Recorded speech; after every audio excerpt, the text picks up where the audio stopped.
Good evening, everyone, and welcome back. I have found my two co-hosts, and we are here ready to break down The Legend of Vox Machina, Season 1, Episode 11, Whispers of the Ziggurat, on After the Roll, Episode 11, the penultimate episode of the season, for this and the penultimate episode before we take a break for a couple of weeks. So how are you both doing tonight, LJ and Billy? I hope you're both having a fantastic evening.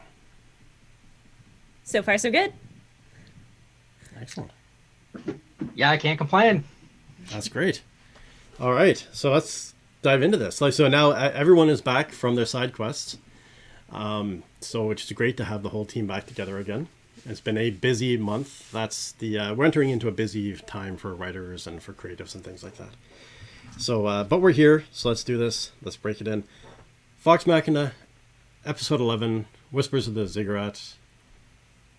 Overall impressions for this episode? Billy? Okay. LJ's got an evil grin going on, so we'll let her stew in her evilness for a few minutes. And let me stew.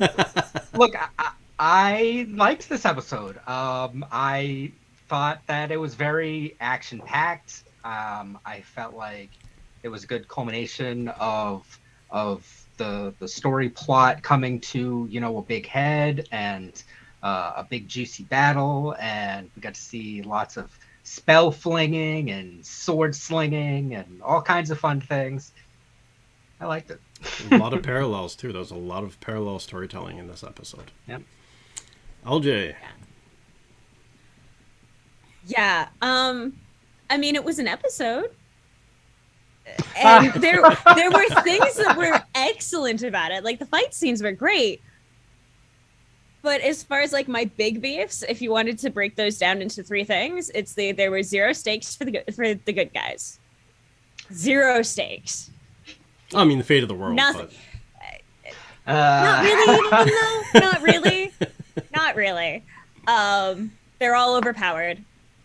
The stakes aren't there. There's the usual ableist tropes. And there was a weird homophobic moment, which was just like, what the hell? This is not the show that does this, so why the fuck do we have this? Also, a really good moment to point down to I think it's down here. Yes, over here. Warning. Mature themes. Mature themes discussed by immature people. I think in my notes, there are just this is the first episode that I left so many notes that are just, what the fuck? Yeah. Well, there's a few things. There'll be a ragey LJ this episode. I know the moment that you're talking about, No. because it kind of stuck out to me a little bit as well. Yeah. And I wasn't sure if it read as homophobic or not, because it kind of it rang true to the very first episode, where it was a very similar thing happened. Yes. I didn't know if they were trying to reflect back on that, but it didn't ring the same way the first one did. So we're going to get into it, though. Yes. We're going to dive into that. Because I have many opinions about that ringing back and not. No. Yeah.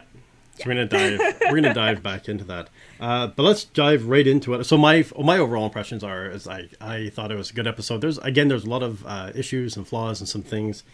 I have some red marks through my thing here as well. Actually, I didn't write them all in red, so not as many as there should be. Anyways, I had a few things where I was like, what the hell? I am just going to point out for viewers in chat and whatnot.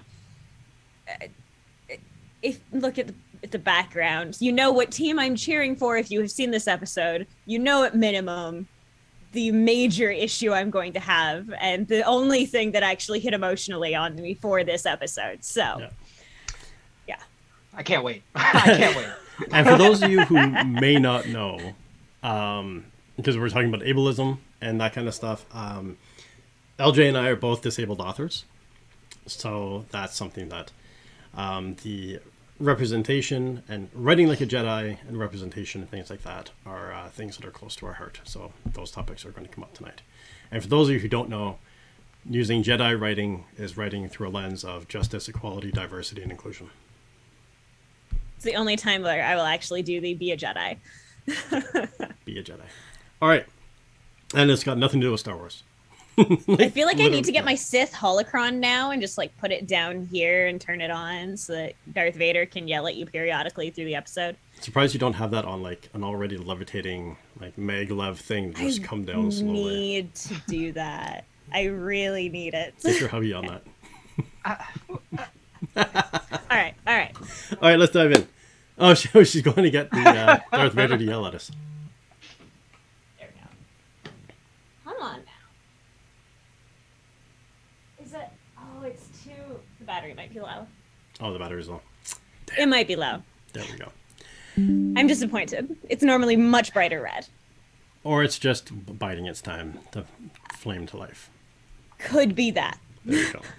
So this episode does start with a cold open of the Briarwoods with a really cool Delilah with a really cool celestial watch that I would love to have. I don't know how she has the celestial pocket watch.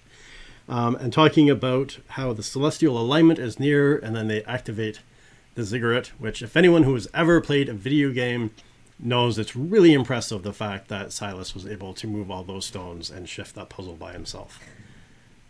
Yes. Normally it takes at least a team. Yeah. Absolutely. But yeah, so it was a. I mean, again, this is the second time the cold open was a direct reflect back or continuation from the end of the last episode. The first one was with a gun in Ridley's face 2 episodes ago to the beginning of last episode, and then the end of last episode to the beginning of this, of them walking up the Ziggurat to get to the top and to basically kickstart the apocalypse for that. Yeah. And then As you do. Yeah, and then we have Scanlan finally figuring out that the Book of the Whispered One was not a diary, but in fact a manual on how to do things for that. It was a self-help guide Yeah. with your instruction manual for how to do this. How to create zombie dogs. Yep. And all these things. And then we do have a tie-in again. What was that? How to build ziggurats. Yeah, exactly. And then we have a tie-in with Pike, who is explaining what a little bit. We finally get some level of explanation of who or what the Whispered One is. And then Keyleth having to explain what the solstice was, which I found to be a little bit redundant. I figured everyone would kind of know what the solstice is. If you're in that industry, and if they've been with Keyleth for presumably that long, I'm sure at some point Keyleth has talked about a solstice and what it is and how things align and stuff like that. But anyways, it was a bit of an info dump, but it did give more information on who the Whispered One was, what the solstice was, and ties together why the celestial alignment was important. What are your thoughts on this opening scene? Go ahead, Billy. Wants to jump in? Okay. Yeah, so I've been big on a lot of the opening scenes throughout the series, and I think this one was really one of the weakest ones. Yes. It was definitely an info dump, and some of the info, like you mentioned, that was dumped just didn't seem necessary, not only for the characters, but even for the viewers. I think that the target audience kind of understands what a solstice is, and didn't need that explanation. Like they went real low with that. So same thing with the Whispered One. It very much felt like it was like, oh, hey, we're going to explain to you the concept of these planes of existence and the solstice. And it's like, dude, we have all watched at least one fantasy show for now that has dealt with planes of existence, all that, or you played a video game. We've got this. Let's move on. Well, I had the exact same thing for the Whispered One when they're like, oh, he's like, oh, I'm like, we're gonna get backstory and what the Whispered One is and what it's all about. And it's like, oh, it's an undead creature that's working hard to try to steal souls to come back into onto the earthly plane. Admittedly, it came through a ceiling. We know that's what this is. Like, they're trying to bring back something into the world. You said this the entire time. You didn't give us anything new on that, Pete. They did, though, because they talked about the fact that he existed before the Everlight.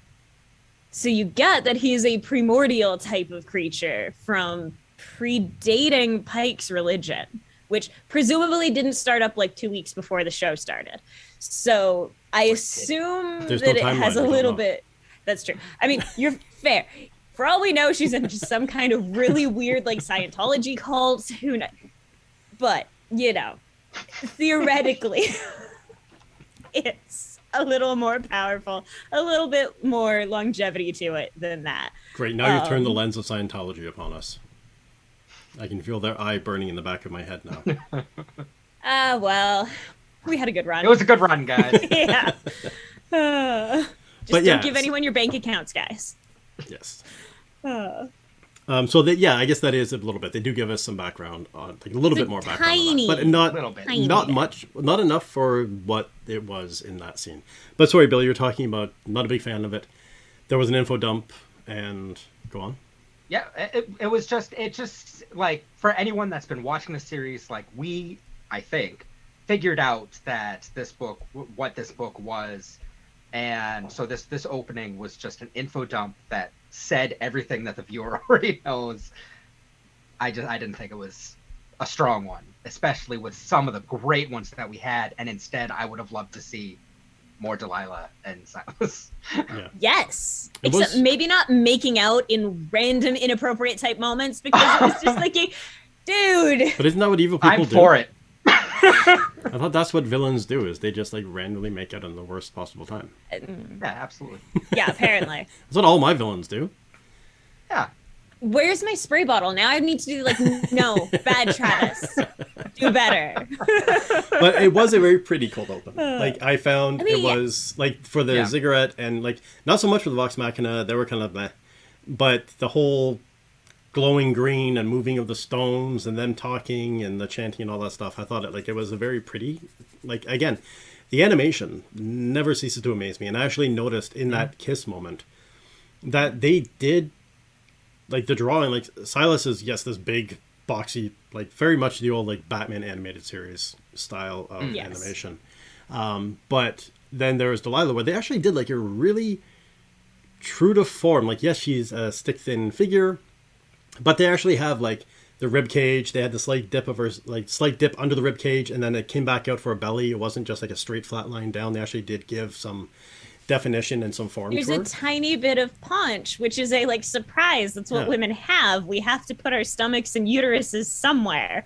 So Exactly. So I found like it was, well, as always, it was really well animated, and there was a lot of throwbacks and like not throwbacks, but references to several animation styles in this episode.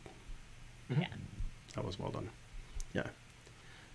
So you didn't like the making out in random places, the glowing green. I I, just mean, glowing find green that it's is such a time waster for me. It's just like, okay, yeah, like I get it. You're like, this should not be the like climactic, oh my god, let's make out crap, because it's like you haven't done shit yet. Your whole thing is still to be done. Like, celebrate afterwards. None of this like premature thing. Especially when she later just does the like, oh, you need to keep up your strength. Go snack on Cassandra. It's like, maybe you should have been snacking on Cassandra instead of the other kind of snacking on your wife. Like, just deal with priorities. Get that done first.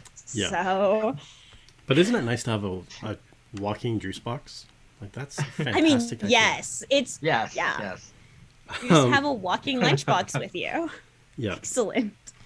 But the other thing that kind of rang hollow for me in this opening cold open that they had as well, it was a repeated theme that is coming through time and time again, and I didn't think it would bother me as much as it did, but it really kind of irritated me. And that was Vex's response of basically, screw all that, I just want my brother. It's like, that's such a big theme of like, forget everyone else, I just want this. I just want Cassandra. I just want my brother. I just, it's this ongoing, constant driving force for the group is saving a sibling. And like for the past few episodes, and I found that was something that was just like, yes, Vax is taken. We know Vex is upset about that. And it seemed to be like, that nail has already been driven flush with the wood. We don't need to drive it any further. Yeah. Yeah. Yeah. But then we start off with, again, a really cute scene-stealing moment with Grog and Pike. Yeah. Yes. So this honestly is probably my favorite moment in the episode because of the fact that you have Grog, who is normally very much I am going to take on the biggest, baddest thing that we're going up against. And the first thing he says is I'll deal with Vax. Oh, I can't deal with Vax. Okay. I'll deal with Cassandra. Okay. No. Okay, well, there's nobody else. And I love that because it's Grog had a near-death experience the last time he fought Silas. and he's not chomping at the bit to do it again, which is really telling, because even after Pike does the like, nah, buddy, you got to take on Silas, like, you've got this, even his Goody is so subdued that it is a nut. This dude is terrified, and he's holding together really well. But I liked that it wasn't an overt, he is scared and he doesn't want to do it. It was just they were able to kind of preserve the essence of him while still honoring the fact that, like, yeah, anybody who gets their ass handed to them by somebody, especially when they're not used to having their ass handed to them, is going to do I don't know if I want to do that again. Maybe I'll let somebody else take him. How about Ripley? So, We don't I'd need like her. that. Yeah. Doesn't matter what happens to Ripley. Yeah. Who conveniently was just able to. Yeah, that was bullshit. Yeah. And how often is it that character, that bloodthirsty barbarian character, that gets to have these kind of layers? Yeah. Yeah. Never. And we just got to see them do it again flawlessly in a way that just makes Grog such a fun character throughout the run of this show. I can't even believe how well they made that relationship, especially with him and Pike, compared to how poorly we're seeing like Vex be developed. Yeah. Yes. And that's a big thing. Like, for the dichotomy of the two sizes, of who they are and how they are and what they are, it's not condescending, it's not patronizing, it's not anything like that. Like, it's actually just this, like, truly loving relationship that they have. Yeah. And it is so endearing and sweet to watch play out. And they use it very effectively to slow down pacing, to pause pacing, to give you a beat. Like, it's usually put in really good places. Because again, I think my favorite moment of all of these that they've had is when Grog was sitting on the back of the wagon and kicking his feet, and with that conversation with Vax where he's like, you know, like, he misses Pike, and that he was upset that she said that she'd be able to feel him and he couldn't. And it was just such a poignant moment for that character. I think that was, for me, what really solidified their relationship with each other. And it is just adorable, like, fraternal friendship. It doesn't have a romantic element. It doesn't need to have a romantic element. It is just two adorable best friends. And it's just so beautifully done. And especially since it does, as you said, it gives us those rest beats, even like between action and between comedy. And it's just really nice to have that break for an emotional moment, an honest emotional moment, before getting into the rest of it. Yeah, that is true.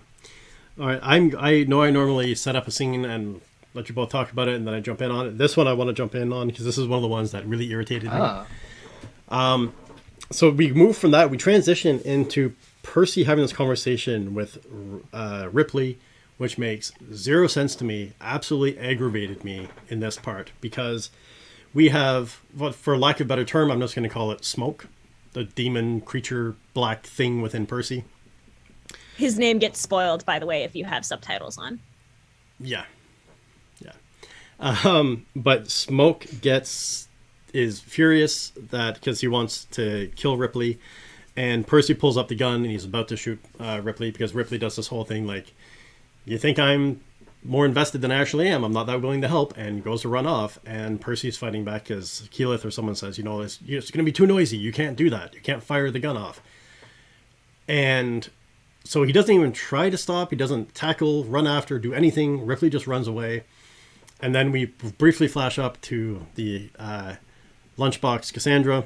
And then we come back to this. Then we flash away from that. And the problem that I have with this is the fact that the reason he doesn't shoot her is because it's going to make noise. They are standing at the base of the Ziggurat with the Briarwoods at the top, that if they just go like this, they can see them. And I'm pretty sure can hear them already moving around. And then the very next scene, Percy is running up the stairs going, Silas! So if you're not afraid of making noise and drawing attention, and even Scanlan's like, oh, I thought we were going to be more discreet about this. Yeah. That whole thing was just flat. You don't kill Ripley because you don't want to have the gunshot making noise, and then you scream out Silas's name, and you go up, and they already know that, the whole element of surprise of Vox Machina being there wasn't an element of surprise. And to me, that just smacked of Ripley is going to be a bigger threat in a future season, and they had to get Ripley out of there at some point, or for some reason. And there is a whole play on the intellect thing, which the first time they did the play on the intellect was good, and this time I found it was a little bit pandering, because it's not going to work. It didn't work the first 3 times you tried it. Why are you trying it again now? So for me, that whole scene just completely fell to the cutting room floor because it didn't make sense. It completely contradicted itself as they went along. That and the fact that Ziggurat has quite a few stairs. So even when Silas turns around and does the you people just don't die, it's like, okay, but snack, then murder, because it's going to take them 10 minutes to get anywhere. You have time. Those kinds of steps take time to get up. Yeah. Have your snack, then murder. Usually a good call. Don't do anything while you're hungry. You're not yourself when you're hungry. Exactly. Have a pike of Snickers. Yeah. Anyways. Yep. But yeah, so that was that's what we're doing today. So that was my take on this. Well, I mean, I figured that this episode was going to go not off the rails, but become a little bit more goofy because it was such a serious, there wasn't a lot to this episode. It was just a lot of smashing and banging and clanging of swords and throwing your spells. But yeah, so Billy, what are your thoughts on this whole Ripley Percy scenario? Yeah, I mean, so I'm not going to comment on Ripley specifically, but I agree. I think that on the cutting room floor, I'm not really sure why they did things in this manner. At the table, it was a little bit different. So I'm stumped. Ultimately, it wasn't what I was focused on because I was very much excited to see more Silas and Delilah. So I kind of just let it slip away as she did. Oh, that means it's going to come back next season. One of the things that I did find interesting just about the shadow creature is his level of hatred regarding the Briarwoods, and it seems like the Whispered One, and I just have questions about whether or not whatever the smoke monster is that is contaminating Percy's soul, whether or not he is also old enough to have a beef with the Whispered One, or if he's just an angry rage monster that is just feeding off of Percy's hatred. But that was just a note that I took when watching it the second time, was that there seemed to be almost a little bit more that was almost personal on his end of things, not just a Percy is angry. So I'm intrigued to see if there's anything done with that in the future. Yeah. But there was something that we did get to see, and it was the fact that Percy is rapidly losing control. Yeah. Over the monster. The smoke is taking over him, and he can no longer... It's not even a matter of it almost seems he's losing control so much. It almost seems as though the smoke was allowing him to have control for as long as it would fit smoke for him to have control. But when it comes down and the die are cast, he's in control. Smoke is in control, and he wants what he wants. It definitely seems like that. Yeah. But. So yeah, Smoke is pissed off that Ripley takes off, and then Percy does a yell out. And then we have... That's what I was saying, there's a lot of parallels in this episode. And we have Vax and Vex fighting against each other. And then we also have Percy versus Cassandra. So we have two siblings, the parallel of two siblings fighting with each other and how that's going to play out. And I did find that they reflected off each other and bounced off each other appropriately. It was not quite a mirroring, like a subplot mirroring, because you do get to see that the two battles are being fought in very similar circumstances. Percy doesn't want to kill Cassandra, but Cassandra seems more than willing to kill Percy. and Vax and Vex are fighting, but Vax seems more just under control and not a lot of emotion behind what he's trying to do. He's just trying to do what he's been told to do to go through. And we do see how these two battles kind of play out with that. But this is where the fighting truly starts, is with these two. Yep. And Grog has been knocked out immediately. Again. Yes. Immediately. And then, yeah. Well, I have it written down, props to Delilah for immediately silencing Scanlan. Yeah. I am so over Pike and Keyleth and their magic level. Because it's gone from 0 to 100, and it took everything out of this entire fight for me. And honestly, it has taken out all of the worry about anything happening in this series. Because Pike has hit God mode. She can do literally anything. I have no fear for any of the characters at this point. Yeah. Because she just exists to protect everyone. Nobody's going to get hurt. Nobody's going to die. If Pike can't do it, Keyleth can. Or her magic mud can. Like, we've saved Cassandra using the magic mud. We've saved everybody using Pike's magic. Like, there's literally no stakes at this point for me. And that was one of the things that I found, was that Pike was already overloaded coming into this, and a godlike figure. And they just went so over the top. Like, I actually have really big notes in here.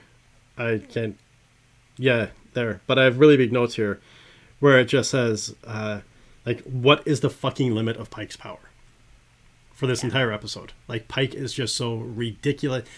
If you take, not just this episode, if you take, since Pike arrived back on the scene to this point, which is arguably not a lot of pauses and breaks and chances to revive and rest and recoup and grab a beer and a sandwich, the energy expenditure and power expenditure that Pike has gone through, from destroying wave after wave of zombies, from lighting up all the pitchforks in the village with a glowing light, from saving everybody, from healing people, massive blasts of power, all of these things that she's done have just been enormous pulls of power and energy. And there's been, to this point, zero impact on her.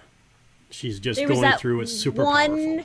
Tiny moment where she flutters and fades briefly versus Silas at the very beginning. And it's like, okay, whatever. Not a big deal. She can go and continue kicking ass.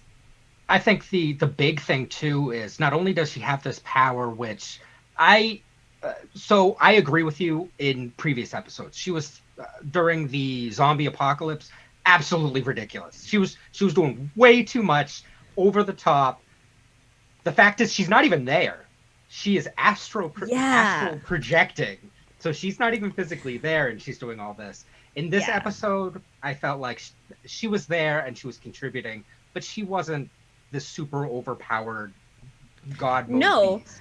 Because you have Keyleth at the same time being on her level of god powers. So then you just have these two that have, in hours, risen from one level to another with arguably, that's, if you look, I am a person who loves building magic systems. Like, that is one of my absolute favorite things about writing, is building magic systems that are believable and interesting and work. And what irritates the hell out of me about this magic system is that it does not feel like it has a system. This feels like extraordinarily soft magic that is just well, that's cool, we're going to do it. Well, that's cool, we're going to do it. And it doesn't have any limits anymore. I'm not seeing fatigue. I'm not seeing negative consequences to the people themselves or to those being healed.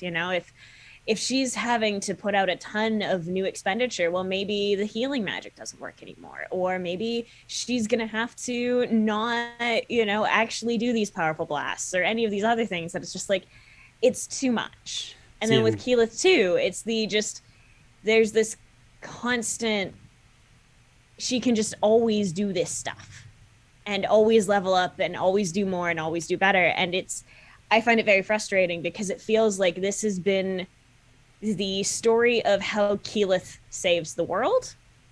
Even though she's been a somewhat secondary character as far as speaking moments, it's been her story of how she builds her magic, becomes more powerful, and then saves the day. Last minute, every time. You know, it was her when Pike saved the day. Yeah. Yeah.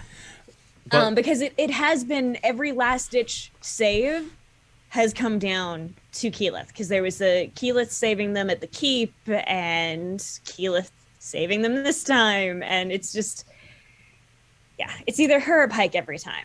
Yeah. Which always begs my question of, God damn it, Delilah, fucking nerf them. You can do it. Except there's plot armor, so she can't. And the plot armor was shiny.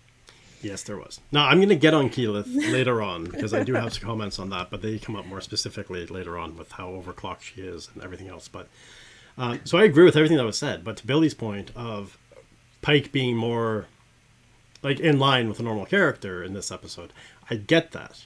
I completely get that. But especially with the astral projecting, which takes how much power and energy to do that and maintain it for so long. My point still being, she, in my opinion, she was still way too overclocked in this episode for what she had to expend previously. So in this episode, standalone, yes, it makes sense. But if you look at everything she's done since she's come back on the scene without a rest, there's no way her power level should still be at that height to be able to do all of the fantastic and admittedly really cool things that she did in this episode. I think that she was still like, there should have been more faltering, more foreshadowing. They could have increased the tension by having her flicker more, having her try to do something and have a false start. Like it's a bit of it like when she tries to fire something and have to like take a breath and try again to fire the ball. Like they could have used this to add more tension and build it up and show that she does have some kind of weakness, because except for that one flicker and then the end, it's just, she's just an Energizer bunny. I wanted to see what happens when the Vorpal blade cuts through her, because normally, I mean, it's sucking the blood out of you.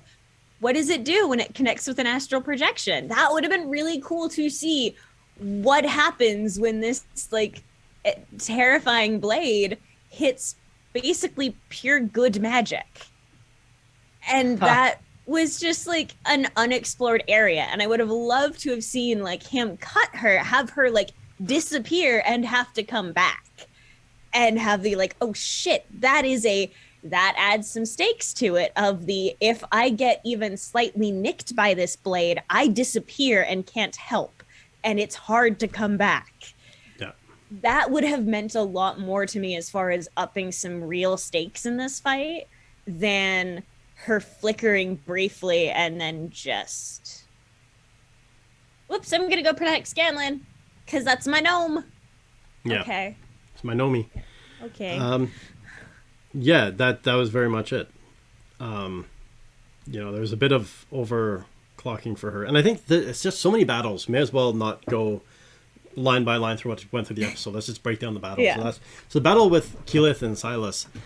And this is going to lead more towards the end of things. But I found too, Keyleth is way too powerful. And she's knocked like clear across like 700 feet across a room into a freaking wall, and she comes up with this squishy moss tree pillow thing that captures her and stops her from being completely decimated when she hits the wall and falls down. And then Vex at some point with her battle in Vax comes out and says, Keyleth, do something. And then she has this moment of the moment with Pike of you're the light comes back later in the episode. Yeah. But that's where she's dead, or she's on, like, conceivably on the point of death. She's got no energy. She's laying there. And then she reaches out to the sun tree. Yeah. But she reaches out to the sun tree, and it flashes back when she's like, oh, you're so weak, and you're sick, and you have no power, and you have no energy left. And then the sun tree powers the entire freaking end of the battle. When it's sick and has no energy. So did she, in her state of death, heal the sun tree? Did the sun tree do, like, how did the sun tree, which is on the point of death with, and they've immediately before said you've got no energy left and you're barely alive, how did the sun tree have that much power to grant her that much magic was one of my issues with this. I'm sorry, Billy. It's okay. It's okay. Billy's now sitting here with I am goddamn mean writers. this episode. I'm going to be mean this episode. But that was the thing that, like, again, we're talking about speed bumps to throw out of the story, and that was the thing that really hit me. Like, even if they didn't do the flashback and just be like, oh, I want to, the Sun Tree's here, let me try this. But I just found they again set up how weak the Sun Tree is, and how did that. Now, I mean, it is arguably massive, so it could have pulled its last energy resources to power her and try to save itself, because in assisting her, it's essentially saving itself, right? So that could have been a lot, like the last drops of energy from the Sun Tree to try to save the day. But I found, for me, that was a problematic scene. It comes back for me of the like hard versus soft magic systems, and I want to see a little bit more hardness out of this magic system so that it actually tells you this is what is happening, instead of just we've got these really powerful villains, so we have to have really powerful good guys, so we're just doing it. Just don't question it. It's fine. So how much of this no, is... it's not fine. Yeah, but again, now I'm realizing that maybe the past couple of episodes, and I think this episode most definitely, LJ and I are definitely approaching this from a writer's perspective as to what the hell. In normal storytelling, this doesn't fly. This is bad writing. This is whatever you want to call it, or whatever it is. How much of this, Billy, is actually true to the tabletop? And it's just random luck of the dice, and screw writing and screw the rules of writing. This is just what the dice said, and this is why it's written this way. Yeah, it's a little bit of fluff and a little bit of true to what happened in the story. So, I mean, there's lots of ways, and I said this a lot at the beginning of this whole story. Druids are just a very broken class. They get very powerful, very fast. They can do crazy, crazy things. And their limitations are that they can only do a few things at a time, and then they need a rest. But they don't necessarily need a long rest. They can take a short rest and get some things back.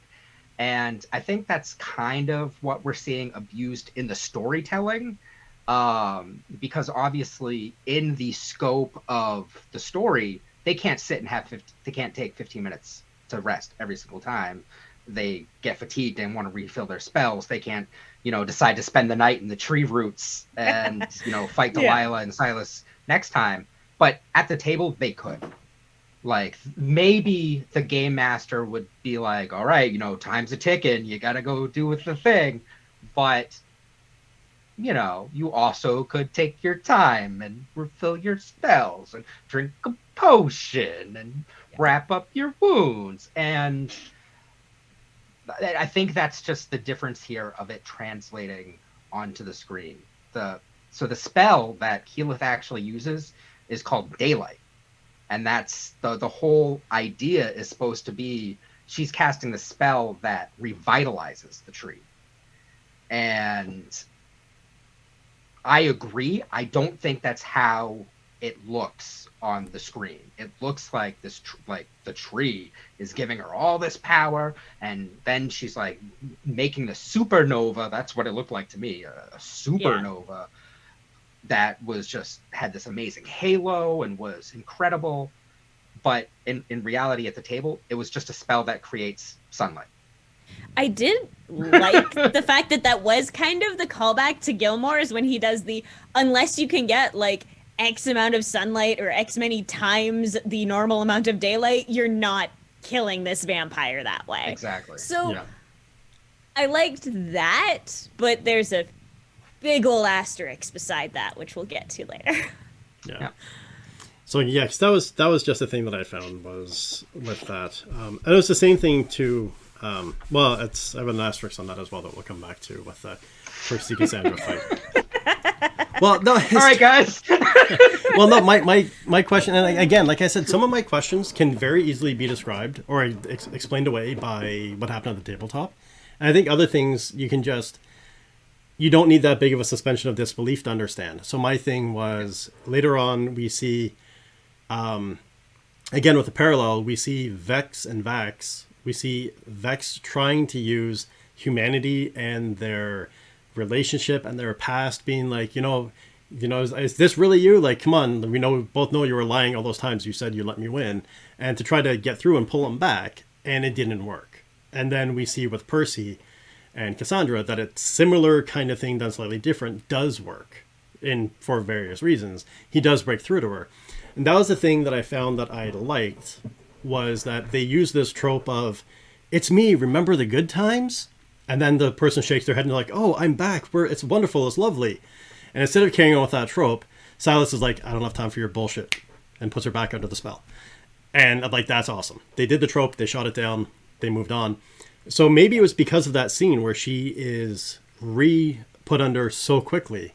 But when that sunlight first starts bursting through from Keyleth, Vax looks over, and it was enough, and a couple of punches to the head, to knock him out of the spell and stop the spell. Cassandra looked at the light as well. Why did it not stop her spell? Was it because, and that's the not very far needed suspension of disbelief, well, she was just put under, so it was fresher, it was stronger, and she was right beside Silas, so maybe proximity has something to do with it. But that was the thing that stood out to me. It's like, okay, this big flash of light comes and it knocks the spell out of Vax, but it doesn't knock the spell out of Cassandra. It was just kind of like, okay, why? Moment. I assumed that it was because Vex was beating the shit out of Vax, and that was really what ended up knocking it seems him to be out a of pain it, thing, literally. right? Because when he was bit by Silas in the beginning, that's what knocked the spell out, was pain. Yeah.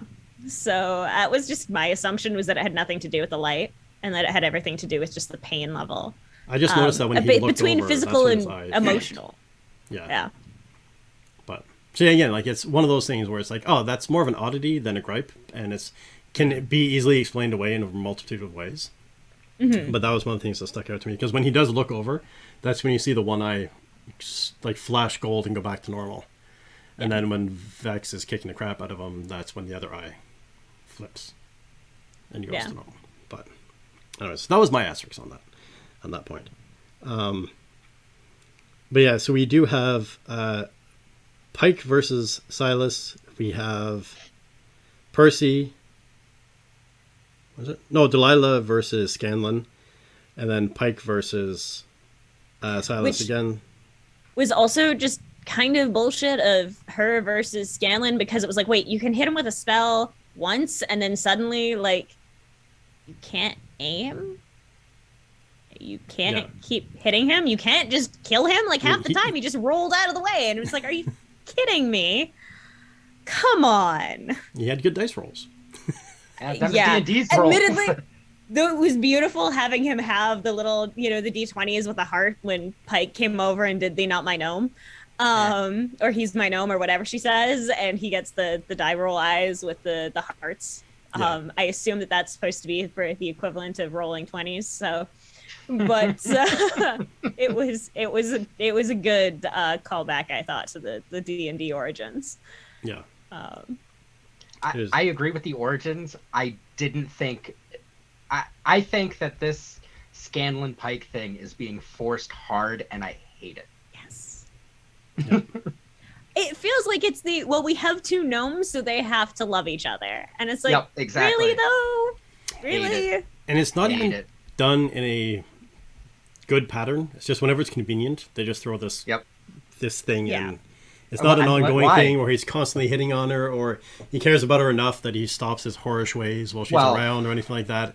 It's just more of a...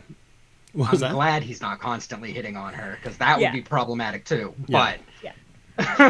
But you don't see a difference in their relationship. Like, he hits on her the same way he hits on everybody else, and like she talks to him the same way she talks to everybody but Grog. Like, it's still there's no actual connection between them, and I think it's more noticeable because we've seen how Scanlan behaves and his swagger around people that he's sitting on, and we know that they can animate and have a couple with both sexual tension and just romantic love, because we can see that with our villains. So it's not like this is impossible for them. So it is just you can do better, guys. We know you can. You've proven you can. Yeah. So, But then she uses when Pike is fighting against Silas, she uses that massive burst of energy to like blast him back, and then collapse a bunch of stuff on top of him, and then she runs to go after Scanlan, and all this stuff breaks down. But then we have this moment where it kind of made me think of the Vorpal Blade and Smoke, because Percy gets cut, and instead of the cut across his face with Cassandra lands a blow, and instead of the cut just bleeding down, the blood floats out and hovers there for a second, and then Smoke becomes so much more powerful. Like, Smoke jumps a level with that. So then I was kind of like, is there some kind of, because the Vorpal Blade is black, Smoke is black, is there some kind of connection to this where blood also, like, lack of a better term, begets blood and powers, or is it just blood a thing that just magic enraged is beautiful. Smoke? Right? Wow, interesting. I love your theories, guys. I just enjoy blood magic. Like, Yeah. But it was just something I blood noticed. is just That it was like his blood didn't act historically normal. good for it. Yeah. So it'll be interesting to see how that plays out. If it plays out. There's only one episode left. But yeah, I just noticed that there was kind of a connection, because even in this, when you see the blade being like Grog getting sliced up with the blade previously and now, you see the blood kind of float, and then it gets sucked into the blade. And that's where I saw it seemed to be very similar patterns with what happened very briefly with Percy in that moment for that. So we'll see. I would love to be inside Billy's head right now. And in so many of these episodes where he's either sitting there going like, damn, they really picked up on this, or like, what the hell? No, you guys are fools. Fucking writers. I will say, you've gone both ways on a lot of things. So it's been hard to keep a straight face and just be like, oh yeah, interesting. Yeah, cool.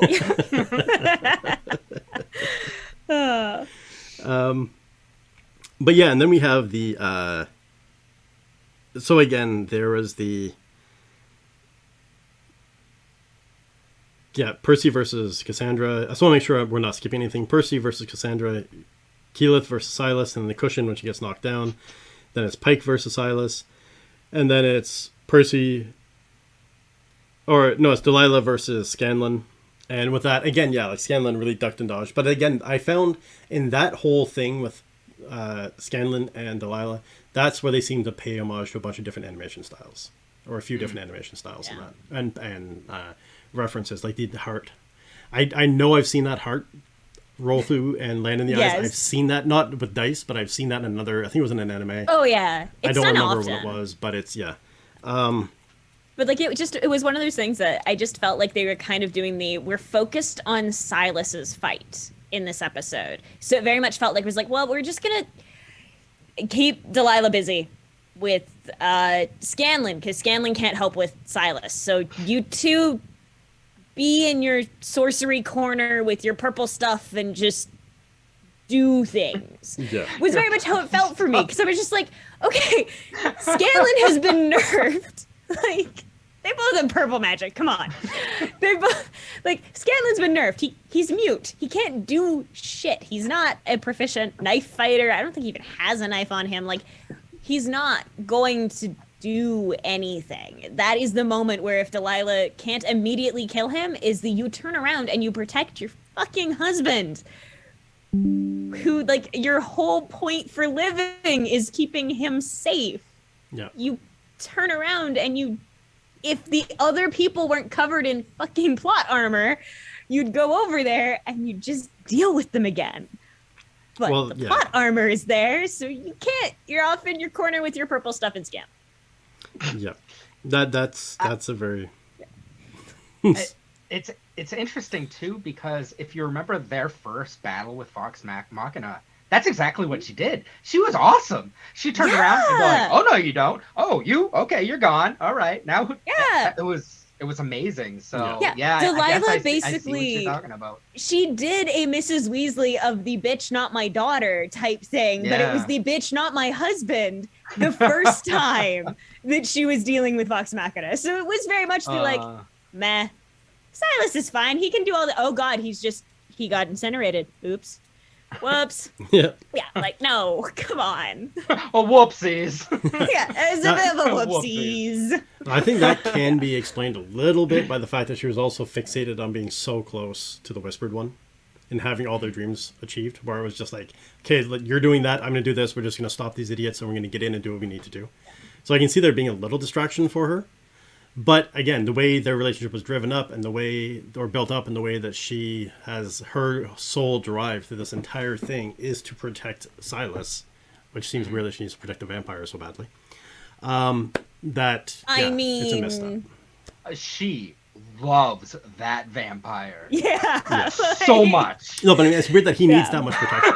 For this guy being so big, so powerful, and the fact that he needs someone constantly watching his back, it seems a little bit... To be fair, I feel that on the control freak level of the if my husband had already more or less died once and I had to bring him back as a vampire, I sure as shit would be doing the no. Did you use any antibacterial soap when you went outside today? Like, excuse you, clean that neck before you bite it. Like, yeah, no, I absolutely would be that asshole. Like, did you finish your juice? Exactly. Like your Lunchbox. snack, I'm sorry. Yeah.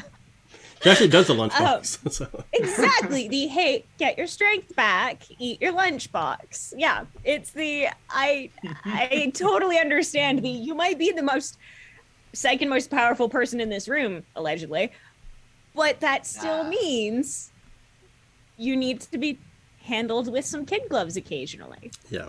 Because as a control freak, I get her. I get her. We go. But then we have, and that's where we have the flashback, and I found they did the flashback with Percy and Cassandra really well, with the slash across the slash across the chest, and then the flashback to them with the wooden swords and her hitting in the same spot.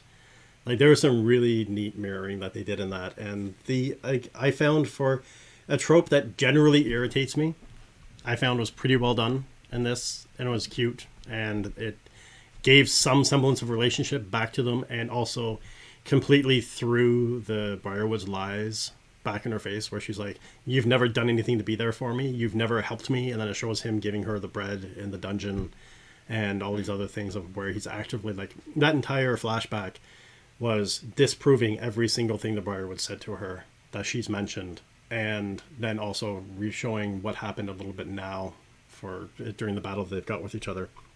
So I thought that was nice. That's so important. Pardon me? Because every other time, all we've seen of them in flashbacks is just antagonism.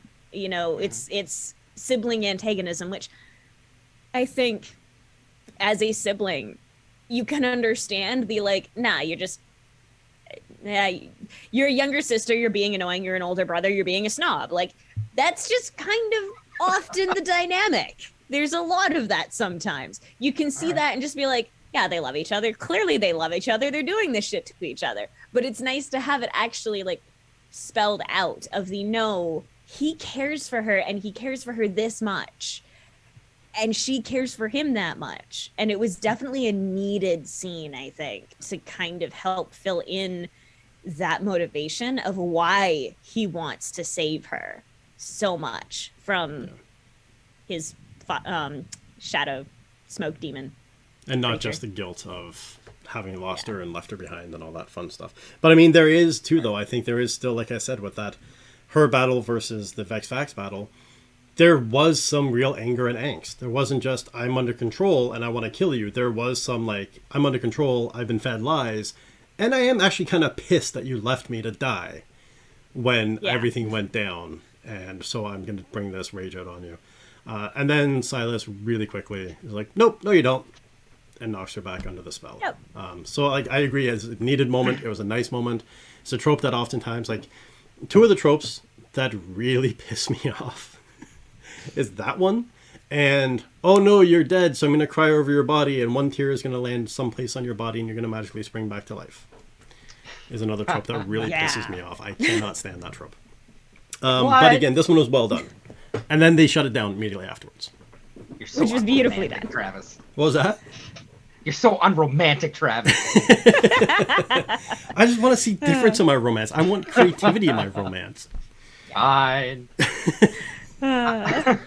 So I think I agree. I think that it's great how they handled that trope and how they brought Cassandra back from it and then immediately put her back under because it was just hilarious. But this is where I kind of harp back on other episodes, and I wish we had more from Cassandra, because I think if we had more of Cassandra voicing her angst at Percy instead of just being like, oh okay, oh okay, oh okay, and like maybe giving that one quip, I think that would have played even better, and I think it would have been like a real staple of this episode. And instead, I got it. I got what they were trying for, but it didn't connect with me like I wanted it to. Yeah. That's fair. That makes sense. Well, because they really did very little to no relationship building, and I understand the thinking behind that. And I don't think this does come down to the tabletop. Like, again, in my mind, anything to do with the villains is pure writing. Anything to do with Vox Machina pretty much has a very good chance that it's been actively impacted by chance and the roll of the dice. So it may not follow the typical writing rules, if you want to say, but anything for the villains, I think, should be following those rules to a degree. And I understand why they left that out and why they downplayed the relationship a bit, because there was the big twist near the end of her betraying everybody and moving forward. So she's not going to try to get too close because she is under the Briarwood spell. And they're only allowing her to do, like, she's stilted because has so much leash to maneuver in soft, gentle ways before, like, she runs up to the barrier of their control that they have over her mind. But I think I agree. It could have, like, it was a very stilted build-up of their relationship as they got to this point, and it really impacted this final scene. Well, not final scene, but the scene. So, but now we get to with the sunshine and Keyleth reaching out to the sun tree and a frozen LJ. Oh, it is a frozen LJ. LJ, are you there? LJ, damn, can you hear Silas's me? magic is powerful. Oh, wow. I know she can have some issues with internet from time to time. And I know she's probably hearing everything that we're saying and frustrated as hell that she can't move or talk back right now. LJ, if you need to leave and come back, let me know. We can make that work. I didn't think she'd take it so literally. Let me see if she's coming back. Keep time for current task. And back to this. Okay, so I'm sure she'll pop back in, but Perfect. We're on the part that we already kind of talked about a little bit. So we do have. This is where Keyleth wakes up and Vex is screaming, "Do something! You have to help us! Like, wake up! Do something with this!" And that's where Keyleth reaches out to the sun tree. And see, now I think that's where, like, while we're waiting for LJ, we can boil down that point that you made. That's where I think I got confused, was because she was literally on the point of death, could barely move, didn't seem like she could cast any spells, and then she reached out to the sun tree. Well, no problem, LJ. Come back when you're ready. We're here. She reaches out to the sun tree and then says, like, I need your help. I need you to do this. And then it's the sun tree it appeared as though it was the sun tree that was powering everything. Because it gave her life, it gave her back, and then it brought her back, and then it gave her the energy to rebuild. Or the energy came from the roots of the sun tree up through her staff. And came through that way. And I think that's the thing that's where I kind of took it as the sun tree powering the spell, not so much the spell powering the sun tree. Welcome back, LJ. Right. And that's not really how it happened at the table. It was a spell. So, and I don't remember her being in any kind of dire straits. That just might be my memory, but now that's one thing that I'm going to say that LJ is going to use the spray bottle on me for. Probably. I found actually for a lot of this stuff, they've had no tension. They've had, because of the god characters, because of all this stuff, it's been really hard to have any moments of like, are they going to be okay? And I found with that moment, with Keyleth being slammed against the thing, landing, how laid out she was, how barely moving she was, I actually did for a moment, my first time watching through, have this like, oh shit, is she actually going to be able to do anything? Like, she's really flattened out. She's really in rough shape. I don't know, like, she's going to be useless for this. Like, she's not going to be able to do anything to step in. And so I did have that moment, like, I actually have a thing here of, like, increased tension at this point. They actually did a pretty good job of adding some increased tension at this point. And then they completely deflated it with the Sun Tree saving the day through her. But I found there's 2 points where they did have moments where I was like, okay, there's some tension being created here, which was nice. I don't think it's a spray bottle worthy moment, but I would give you a head pat if we were in person. Wow. Wow. In the most affectionate way possible. You have to give them the credit of the doubt, benefit of the doubt once in a while. I didn't have any because Keyleth has done this several times. Being laid out and then crawling back and, oh, everything's fixed. It's not the first time that's happened. Yeah. So that for me was just a like, I mean, if any of these characters had if I was really genuinely concerned about any of these characters at any point in time during this episode, I would be so excited about it if it was anybody that wasn't a villain, basically, because it would have been like oh shit, they died? Huh. Yeah. The writers have bigger balls than I expected. I'm impressed. Whereas I don't have any of that feeling at any point in this episode with any of the characters, and including what happens at the very, very end. Yeah, that's going to come back. But yeah, that's for later. But then this is where we have the spell, and this is where I put down in the big thing of Pike's endless power. Because at this point in the episode, Pike has just expanded so much power, especially compiled with everything else that she's done to get to this point, and astral projecting all the way through. But then, so Keyleth comes out with this sun from the Sun Tree, and she's getting powered, everything's being powered, the room lights up.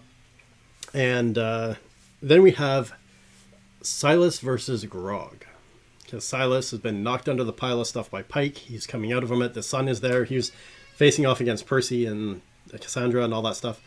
And so he's been kind of running around trying to tie up loose ends and not really succeeding at any of it. And then Grog pops up, and we have this. Like, Grog has woken up, and he's the murder hobo once more and wants to knock some heads together. Or Silas' head together. And then we have that moment where Silas tries to put the spell on him. I called it the binding spell. Tries to bind Grog, and the thing, I mean, maybe because Grog is so big and the brain works a little slower than everybody else, whatever, but we see with Cassandra, we see with everyone else where it's like, look in the eye, done.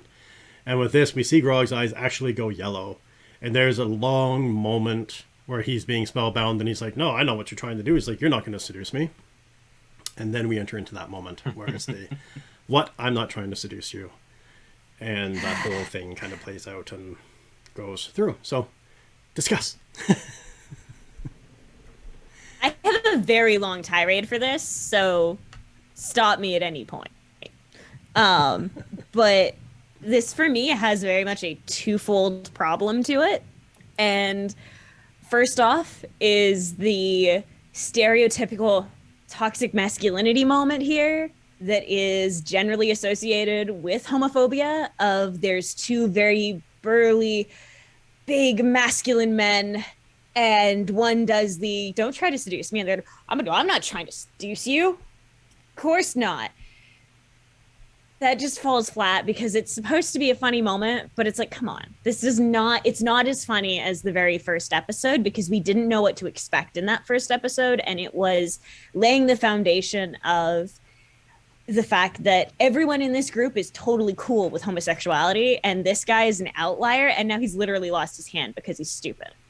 And now we have this moment where it's the, like, we're having a callback to it for no good reason other than to try and have a funny moment that's not funny.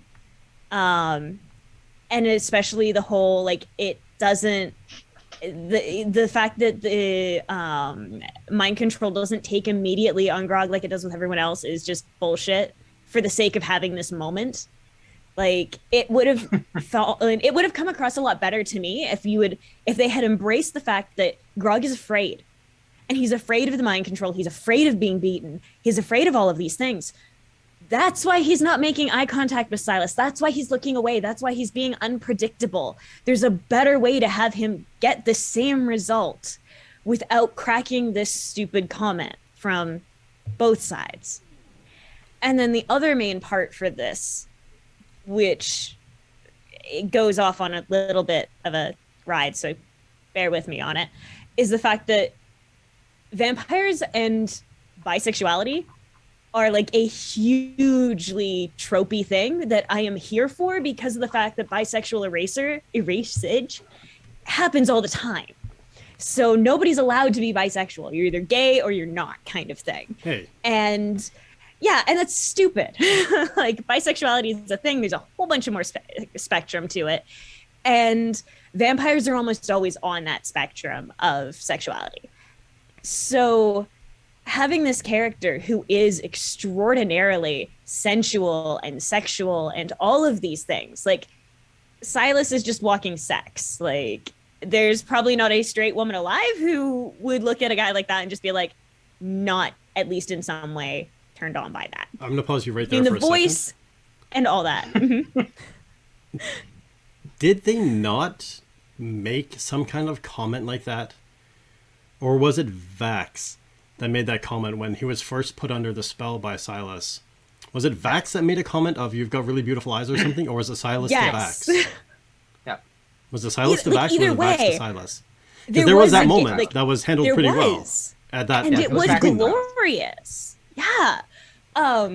And then you have this already established. But then as far as just like on a personal note for me, when you talk about like the 7 deadly sins, lust is always seen as a woman because it's she creates lust in others. And I really would view Silas as the perfect example of lust because he creates desire, he has desire, and he has appetites. Creates. So when you've already established that there's been bisexual moments, there's a character who is sensual, there's all of these things, throwing in I'm not trying to seduce you. Who gives a shit? It's semantics. You're trying to control him by manipulation, and that is seduction, is a type of manipulation. Just sometimes it's consensual. Often it should be consensual. It should always be consensual. Yeah. But it should be. And this is a case where, as much as I love like being pedantic and all of that, like this is a bullshit moment of the semantics don't matter. This was just a really uncomfortable moment that shouldn't have been there because we know Critical Role can do way better than this, and it's bullshit that it was left in. Yeah. So yeah, there you go. That was my like how long? Like 10 minutes of not too bad. reasons why I'm upset. I think it was well deserved too. Yeah. I think that it's important to note too that one of the reasons why it worked in the original scene was because Vax was the one doing it, and Vax is clearly bisexual. So it made the scene very organic and playful, whereas this didn't. It didn't come across that way. So I think that's why it felt different to me. But yeah. See, that makes sense. And for me, I had a different perspective on it. Like, I had that perspective as well, but where I said I was a little bit torn and battled for it is because I actually fall into that category. And so I was looking at this and I was like, well, is this... like, what are they doing with this? And I took it as kind of a really floppy kind of joke where Grog was trying to distract him by making this like, oh, you're not going to seduce me in kind of a dumb way of doing this. And yeah, floppy. I was gonna say you got Billy on that. I didn't mean that. That was an accidental getting him Billy. Yeah. But that was an accidental flop. Yeah, it was an accidental flop. Okay. But that's the thing, was that there's this moment where it was, it was like Grog trying to make this comment to distract him and try, which I see that as, that's not going to be a distraction. because Yeah. like Grog's not that level of humor, not that level of wit to say something like that. And then I took that as Silas being like, well, no, I'm not. Like, that was kind of working a little bit with the distraction tactic, like, kind of like, you idiot, I'm not trying to seduce you, I'm trying to, like, control you. Like, what are you doing? What are you thinking? So I kind of see where they may have been trying to go with trying to reflect back to the first episode and then do this in a weird kind of break up the fight scene, distract your opponent moment again. But like you said, it was Grog that said it, not Vex. That's not love. That's what we talked about, previously, of breaking a character to fit a scene. Yeah. To put in a joke, to put in something, to do something, but you're breaking the character to do that, and then the character goes back to normal immediately afterwards. And that's very problematic in writing. And that's something that, yeah, so the scene didn't settle well with me, but I had more of this kind of battle of like, is this, like, what is happening in this moment? Like, is it overtly homophobic? Is it just a really something that could have been done better but was done poorly, or in the be all and the end all, it was something that didn't need to be for that. But yeah, so that's the end of it. It was a problematic scene, and the funny thing is, the 3 scenes that we have taken the most angst with have all been sexual scenes. The one with Scanlan getting tentacles in the mouth, the one with Scanlan interrupting the twosome in the alleyway, and now in this moment. Yeah. They're God, all we're 3 such scenes where prudes. they've dropped the ball on sexuality. What was that? Yeah. I said, God, we're such prudes. Apparently. 2 of those were my big problem. But no, I mean, like, they've done so many things right when it comes to sexuality. Like, Gilmore is fantastic. Like, they've had some really great, gorgeous, consensual moments when it comes to just sex and relationships and romance and all of that. That is just like, it makes it much more obvious when they drop the ball, which is just one of those things that it's like, it sucks. Like, for their sake, it sucks because it is the like, no, it's really obvious when you screw up now. Yeah. But it's also just the like, it's that stumbling block that Travis was talking about. It's like you're feeling it, you're going for it, you're enjoying the show, and then wait, why? Now I'm sitting here thinking about this and I'm uncomfortable and oh crap, it's like 2 minutes from now and I don't know what is going on anymore. Yeah, well, and that's the thing, because when you get pulled into your head, you get pulled away from the story, especially when it's not a book that you can stop reading. If it's a show, that you just miss a couple of minutes of the show. And that's like something that LJ said with bi-erasure is a massive thing. It's a really big thing. And if you're bisexual, you're not fully accepted by the gay community. You're not fully accepted by the straight community. And it's this kind of gray area that you're floating in. And especially for men, the bi-erasure is this massive thing where it's like, well, you're just gay and you're not admitting it to yourself, or a variety of things that are said. And there's a lot of people on both sides that won't date the middle because, well, you're just trying to play both sides or whatever. It's a stupid thing that's there.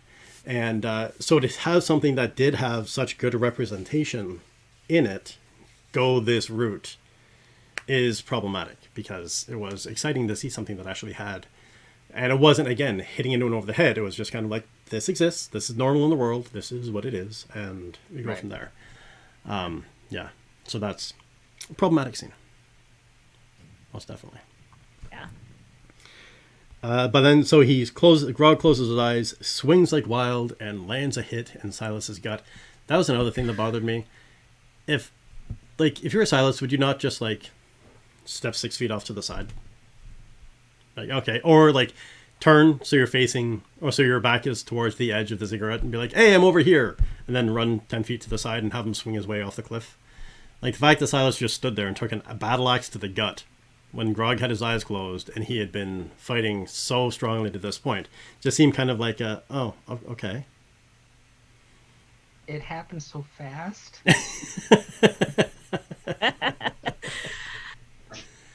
Yeah, it was just, I don't know, that. But then they do make up a little bit for that thing with Grog when he grabs Silas from behind, holds his arms back, and turns him towards Keyleth, and then he shouts out, "Real men hug." And then Keyleth, which is great. Yeah. But yeah. So It's a small step back in that the direction. but like going back to the battle axe to the gut, it's one of the things that really bothers me in general, and I'm going to elaborate it on it, I think, at the end of the episode once we've gone through it. But this was just another point for me of doing the Silas gets injured and you can see that it staggers him. He's hurt. And this is the turning point of the, oh shit, he's actually in like serious trouble because Grog got this hit in. And it's an actual real stake because the only healing magic that's been shown on their side takes a lot of effort on Delilah's part. Yeah. So, Blood magic. So I have another issue with this. Come to my side. It has already been shown in this world, in that episode where they fought, that Silas can only be hurt by magic weapons. And as much as I know, Grog's axe is not magic. So he should have... Except, Pike probably blessed everybody's shit, so who the fuck knows at this point? Sorry. But we already know that when Pike blesses shit, it glows yellow. Yeah. Yeah. It's a glowy blade. Yeah. So it was not blessed. Yeah. But it was really fast. Yeah. Now, can we just all take a moment, though, to accept that, or to appreciate the fact that there is a lot of canon that's trying to be crammed down, and there's a lot of moving pieces. And this is where it comes down to outlining, plotting, and planning. Yes. Because when you have these things, when you have these notes, when you have these little things, you can go back and you can check. And that's not to say they didn't plan, outline, and note, but perhaps they didn't double check. Like I said, in my science fiction book I'm writing, I realized a piece of very important technology that is like important for the story doesn't get introduced until chapter 9. And it's ridiculous. It's actually how they communicate with each other in the year 3136, how the humans communicate with each other. So up until chapter 9, no one makes a phone call, no one sends a text message, no one sends an email. There's no usage of this technology at all. And I finally realized, I'm like, oh shit, I have to go back and do some rewriting and fix these things. And so there very is possible to just not check your notes and miss something and have it get through, right? And I only realized that because I was checking my notes on something else. Pardon me? It's hard when there are hard deadlines, like with a show. Yeah. So. And a lot of moving parts and pieces. Like if you think about it, like they've got a cast of 7 heroes, 2 main villains with a bunch of people that run around, and Smoke, and the Whispered One, and all the other characters. Like it's a very large cast show for an animation. Like there's a big cast to it, and not just like little bitty characters like Gilmore that pop up here and there. These are like main characters that are there for a lot of it, and there's a lot of storylines to kind of keep track and keep entwined properly. My vote is just prune the cast list. Oh, I agree. I like killing characters. There's sometimes a very good reason to do so, and sometimes it's I am juggling too many balls right now, and something needs to go. Yeah. Now, that is going to... Poor Billy. I feel somewhat bad with Billy being one of my patrons and like invested in my own book series, because I just feel like now you're just sitting there being like, who is she killing next? So I have my thoughts. But that's a really big thing, is like I agree, and I know this conversation is going to come up. I agree with killing characters. Not just for the sake of it though. Like don't pull a Martin. Yeah. No, you have to kill, like, just blood for the sake of blood never works. And I will say that it never works, but it is, I think there's a time and a place to kill characters. And I think if you're doing a long extended series, like Vox Machina hopefully will be, with all these things that are there, killing a character first season might be a little premature. But we're going to get into that conversation when it comes, when that time comes. I just I realized... agree that the character who died in this situation should absolutely have been able to hang on for several more seasons. I just realized that my shirt lines up with the edge of Billy's wall. So it just looks like I've got this like extended torso that goes down. Yeah. That's fantastic. So, but then we have, and then Keyleth uses this massive blast of, like, the supernova that comes through of sunlight and blasts through and directs all of this energy in one particular beam only at Grog and Silas. And that was one of the parts that kind of struck me with this, where I'm like, okay, how many times are they going to melt the flesh off Grog? Like, Not enough. Not enough. There should have been 2 crispy people at the end of that scene. well, that's what I mean. Like, there's the acid bath, and then there's this, and it's like, how many? Like, I know Grog is big; he's half giant, and if seeing the other giants, I don't think he's big enough to be half giant compared. Maybe Right? he's just a quarter giant. Yeah. Well, didn't they He's actually just- say he's half giant though? Like, doesn't in that conversation where he's like, "Well, just because I'm half giant, I know all the giants," with Scanlan or something. Yeah. Something like that. But at any rate, Something like that. he's somewhat of a giant, not big enough, but that's beside the point. But I mean, he has the flesh melted off him in the acid bath. He has in like the next episode, he has the flesh melted off him in a sun bath. Like, how many times are they going to do this? And I think it actually melted off in almost the exact same places as with the acid bath. So I'm okay with that because that kind of would tie into the idea of that skin is more vulnerable right now, having just been healed, that it's not as good as everything else. And like, there's a rabbit hole of excuses that I could make for that. Not understanding, how all of Pike's magic works for healing. But yeah, it is the like, oh, hey, Grog doesn't have his skin suit on anymore. That's okay. Put it back. Because again, Pike's just gonna go put it back in like 2 minutes. So what's the big deal? Yeah, that was but something that was can she- problematic. Well, again, after all the expenditure of energy that she's done to this point, to just have like, all right, group up, you're done, and everyone's healed. I also hated that it was literally that. It was literally just everybody come here. All right, we're good. I'm like, come Yeah. on, come on. Yeah, Come on. I would have liked something more too, but At least showing struggle. I guess that's technically what it is in the game. Yeah. Which is such bullshit. This is why I don't play D&D, guys. You don't want me playing D&D with you. I want to know how you heal me. No, But- tell me Yes. how you heal me. I think it would have been good though to have something like, especially someone who's got like egregious wounds like Grog. To fight. So I've got 2 points in this. One, like, at least have it be that like everyone gets healed, but Grog's not fully healed. Still got like a couple of scabs or a couple of little things they need to be dealt with or whatever. But sure. on top Some of that, oozing pus. yeah, the fun stuff. But the other Yeah. point with this being is that no one was really messed up. Keyleth was knocked into a wall, and then the Sun Tree healed her. Vax got his... Or she healed herself. Yeah, Vax got his head kicked in by his sister a little bit. Percy got a little cut on his cheek. Nobody actually suffered egregious wounds except for Grog. Everyone else just got knocked about. Like, Scanlan had nothing happen to him. Pike had nothing happen to her. So what's the point of mass healing the entire group when they all just had a couple of cuts and scratches? Unless it's to rebuild their energy and exhaustion from going through massive battle, which I just answered my own question, so never mind, let's move on. So the other thing with all of those problems that we're going to, because you mentioned Scanlan, which again, Scanlan Delilah, the fact that he just reversed her spell onto her, no. It was funny, though. Because sure, it was funny, but I'm like, okay, wait. Is that part of your like bard magic arsenal that you can copycat spells, or what the deal is? Because you don't have the same magic as her. You don't have the same style as her.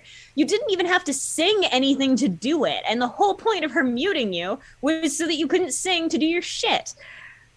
So now you don't have to say it. It's like the Harry Potter thing of the like, you have to learn how to say things and then you can just suddenly like do it without saying it. And it's like, okay, but you didn't even learn this spell. And now you just can do it. Also, we could really clearly hear her screaming and saying no and all of those things. So it's just like Yeah. And also like she didn't also need to speak all the time for her spells. Like what what was the point? That doesn't work. And I think the point was exactly what it was, and that kind of like bullshit moment. Yeah, Because just that was especially the way a Scanlan was just like, shh, like it was just like it was an exact mirroring of what happened before, it's full of holes, full of Yeah. problems. But I think that's exactly what it was just to have that pause, because there's not a lot of pauses in this episode. This episode goes really quick. There's not a lot of pauses, not a lot of beats. It's just action, action, action, action, action, action, action. And then we get the pause with Pike saying, "That's my gnome." We get the pause with Scanlan doing the shh back to Delilah. And then the pause of the reflection with a flashback with Percy and Cassandra. But there's not a lot of like levity or which is okay. break in the story for this episode. Yeah. Well, it's an action episode. It doesn't need a ton of pauses. Yeah. Need Yeah. all of them. It needs all of them. Yes. No. But yeah, so we have the so Silas is blasted away in smoke, and Smoke is pissed. Heartbroken. That was my kill. Smoke is very angry about the fact that he should be not dead. I And was Delilah's also kinda pissed as angry, well. but I was more pissed for Delilah's behalf there. So Same. yeah. And then Cassandra's spell is broken, and she saves Percy's life. Yeah. And Vax does the please stop trying to collapse my face. I almost killed you there. My face believes you. Yes. And like that's a good moment. Yeah, that's one of my. That reminds me of one of my favorite things my wife and I saw. I think on The Big Bang Theory, and it's an ongoing joke we've had since then. Where it's like, we're gonna go do this. Like, are you excited? Like, yeah, I'm excited. Like, great. Tell that to your face. Yeah.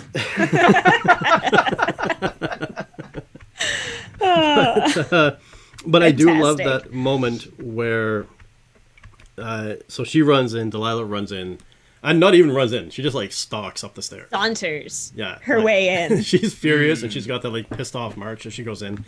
Yep. And then we have, so before I can, actually I'm going to get into my issue right now, which is this, and I really love the thing that she says, but this is set back in arguably medieval times, whatever. It says that we've seen Whitestone. It's not that big of a village. How many fucking people have died in this village? They have thousands upon thousands of zombies and the waves that attack them. They have the zombies that for some inexplicable reason didn't wake up and open their crypts when all the other zombies woke up. They waited until someone came and knocked on their door before they woke up at the family tomb. And now we walk in and there's thousands more of these dead creatures hanging off the walls, which was a really cool scene. I really loved the look of it and how it all played out. All that was Yeah. awesome. But how many dead people are in this village? Mail order corpses. Apparently. That's what I'm going with. Like, I just, We're that's just the like thing that, Amazon deliveries of corpses. that's I what just kept coming assumed through. they Like, regrow. regrow, or maybe they've like once they regained the level of Whitestone, they just turned it into like the country's morgue. Send us all your dead, and we'll just take care of them for you. Like once we all know, once you get to Whitestone, you never leave. So just send us your dead. You don't have to worry about them leaving for a while. Yeah. But Yeah. that was a big thing for me. It was just like there's just so many dead people. I understand the reason, the need for it, but it was a really cool scene. But I love the fact that she goes in and she's like, I broke the world. I took Whitestone. I found the Ziggurat. Give me back Silas. Like, I've done everything you've asked of me. The only thing you had to do was keep his ass alive. And now he's dead. And I just, that moment was just a really awesome moment for me. Especially with all the creepy creatures crawling out of the walls and stuff. I thought that was a really well done scene. I adore Delilah. Yeah, I mean, has there been a bad scene with Delilah? And I'm going to argue, LJ, that her making out with Silas is a great scene. I mean, it's a waste of time, but there is no bad scene. You're going to enjoy everything they're doing, even if it's each other. Like, sure, it's a good scene. It's just poorly timed. There's shit to do, guys. But no, like, Delilah is probably the best character on the show, as far as I'm concerned.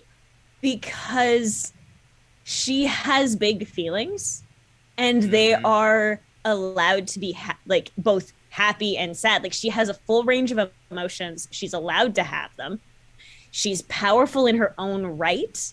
And all of these things you don't often get to see in women. And admittedly, I was feeling really stoked for her because I knew of the voice actress, and Azula is an amazing character. So it was I expect this woman to have picked another winner when it comes to female villains, and did not disappoint. Yeah.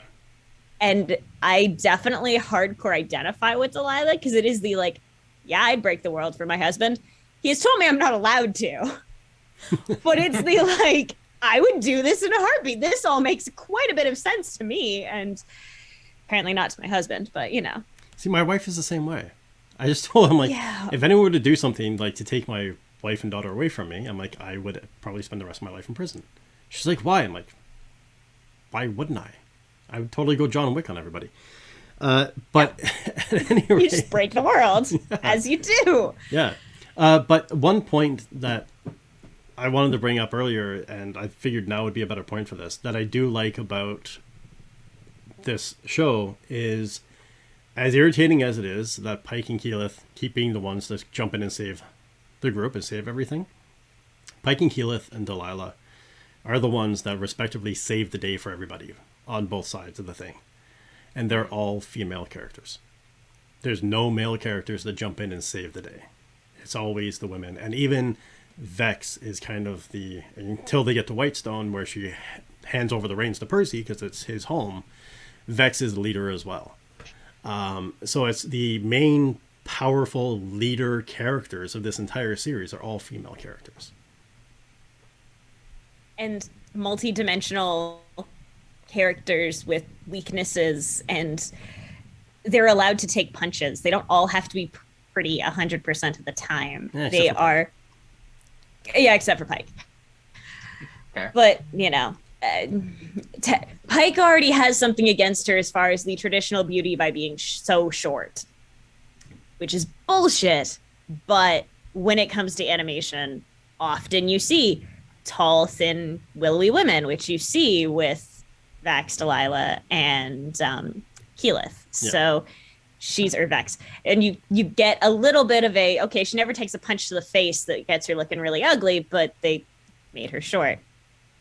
There's a lot of bullshit to unpack with just the way women are drawn and portrayed and all of that, but they do a good job of letting women be women and giving all of them good arcs. And like, I enjoy the fact that there is no woman who is simpering after a man.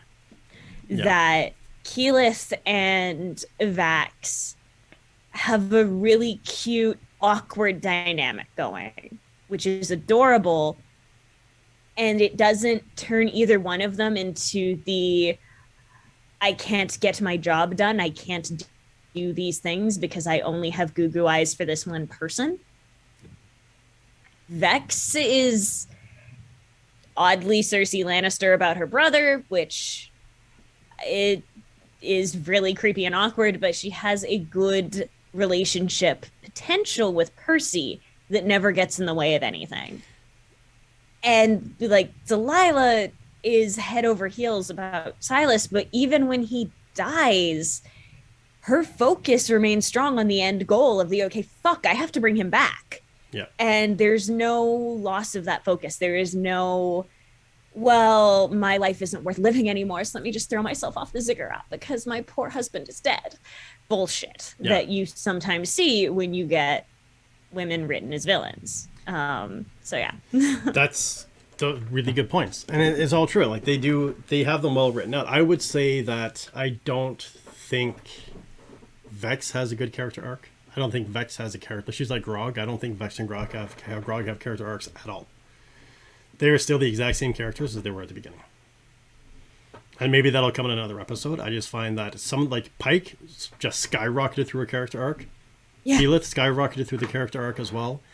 Vex and arguably Vax as well, and Grog are all kind of tertiary characters that don't really have any arcs. They're all pretty much the same as they were at the beginning of the show at this point. But the other thing but again, they're very strong, well-written female characters, the ones that we're talking about, and they don't have those typical tropey female things. But the one thing that I've picked up on, and I'll probably wait until next episode to fully delve into it, but I think Vex has her eye on someone else. I think there's another relationship. No, I think there's another relationship. It's Scanlan, isn't it? I'm kidding. No. No, I actually think, well, I'll say it now. We can discuss it more. But I actually think that the wrong twin is focusing on Keyleth. Yeah, that would make some sense too. Was that? Does it make sense? I can see it. Because I think that's one of the reasons why I think Vex... Because it always bugged me where she was like, oh, there's thorns on that rose to Vax. And I was like, why is she so pissy about him being interested in Keyleth? And then it started dawning on me. I'm like, unless she's interested in Keyleth.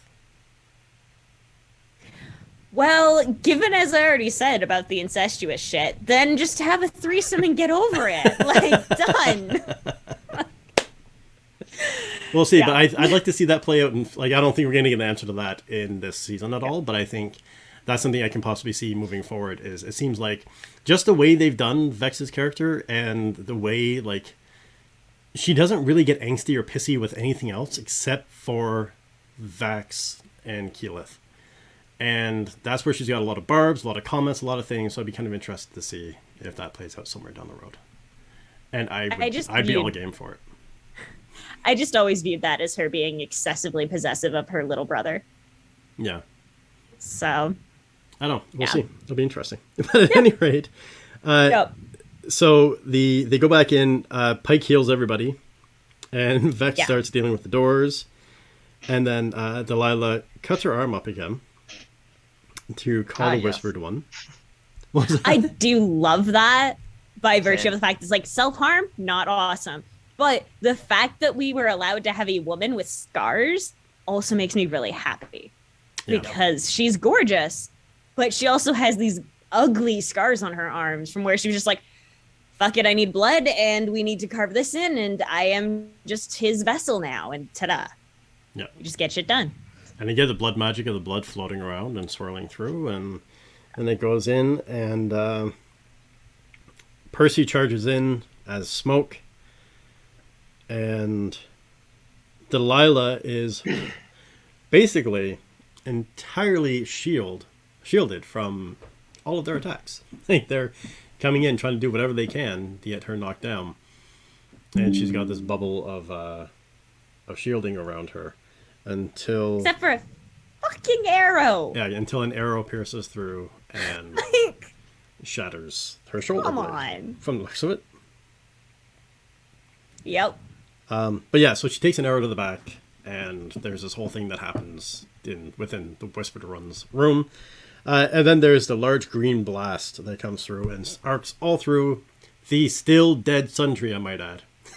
Yeah. It's arcing all over the place. And all the undead die. Limp Noodle. Yeah, Limp Noodle. They all flop.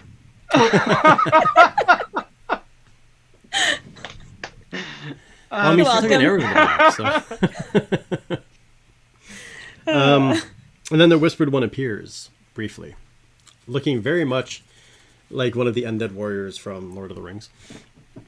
Yep. And then... Which is not the first Lord of the Rings Tolkien parallel that actually happens in this episode, because there's a heavy showcasing of nature versus industrialization, which is the main theme of Lord of the Rings. Or one of the main themes of Lord of the Rings, which you definitely see here. Yeah. Most definitely. But then we have the... and then the Whispered One fades away into a spinning orb of... Or it's replaced by a spinning orb of floatiness. Orbiness. That's spinning. Spinning orb of floatiness, yeah. It does not much. And Delilah is understandably really fucking angry at this. Yep. Yeah. And then she turns around and takes that out on Vax. and blasts a bolt. After she gets shot in the shoulder, she fires a bolt of magic power, and Keyleth once more dives in to save the day and takes a blast so hard it makes her no longer horny. And blasts her horns off her head. Yep. Which one thing I always kind of wondered, like, are those actually like, is that like a crown, or is that something that's actually like a part of her? Because she's not just a druid; she belongs to an order. So you might be able to answer that more, Billy. Is that actually is that like a tiara, or is that actually like a part of her? Because they didn't show any wounds on her face when they came flying off, and they landed pretty uniformly. I've always assumed that it was some kind of head ornament, that it wasn't like part of her actual being. She's a half elf, not any kind of like wood nymph or anything like that, so she shouldn't have antlers. So Keyleth is half elf as well? Yep. That was lost on me to this point. They said it very, very briefly in like episode 2 or something like that. Really? I missed that entirely. Yeah, I thought she was a full elf, but meh, I don't like elves to begin with, so it was just like, whatever. Half elf, same deal. Still annoying. You didn't like Tannis Halfblood from the Dragonlance series? No, I was always a wrestling fan. So was I, actually. For, amazing. To nobody's surprise. Yeah, well, it's the same thing. That's why I've got it and Spawn and Pennywise sitting up on my shelf behind me. Yeah. Or, no, Deadpool. Deadpool and, Spawn and Pennywise. Yeah. Yeah. So, the Keyleth gets blasted pretty hard, gets knocked out, and is on the point of death. And finally, Pike's power disappears. Runs out. About damn time. Yeah. Man. I really don't like Keyleth. And Wow. I'm really over Pike being overpowered. And even at this point where they're saying that, Keyleth is going to die if we don't do something, she's not going to die. There's one episode left. They're going to have a magical MacGuffin of her magic herb and mud and whatever to heal shit. And that's going to just be it. There's no way that anything bad happens to any of them. But at least they left it on a note of what if or what could happen. It's not everyone is whole at the end. There is actually this thing of, someone might actually die. There is finally some real tangible risk to the group or to a member of the group in this instance. That doesn't just get played off really quickly, because all up to this point, everything is played off really quickly. They get hurt, it's healed. They get hurt, it's healed. Or they get hurt and magically disappears shortly after, unless you're Archie. And then your ear just never heals. Yeah. Poor Archie. And so Pike is gone, and then it ends, and Vax is saying, if we don't do something, she's going to die very soon. And then it ends with the spinning orb of spinningness, and ends the episode on, arguably, a good point of tension and cliffhanger for the next. Don't know whether Delilah's alive because she got shot 3 times, I think, by Percy or something like that. Only 2 hit. Yeah. Okay. Either way, she's got 3 wounds in her back at this point. So critical wounds. Yeah. But it is left ambiguous whether or not she is actually how healthy she is at the end of this episode too. Exactly. Yeah. So it was good. Like, I found that there were some good moments of build up and tension in this that, some were flattened out really quick. Again, like Keyleth, that first one, that was flattened pretty quickly.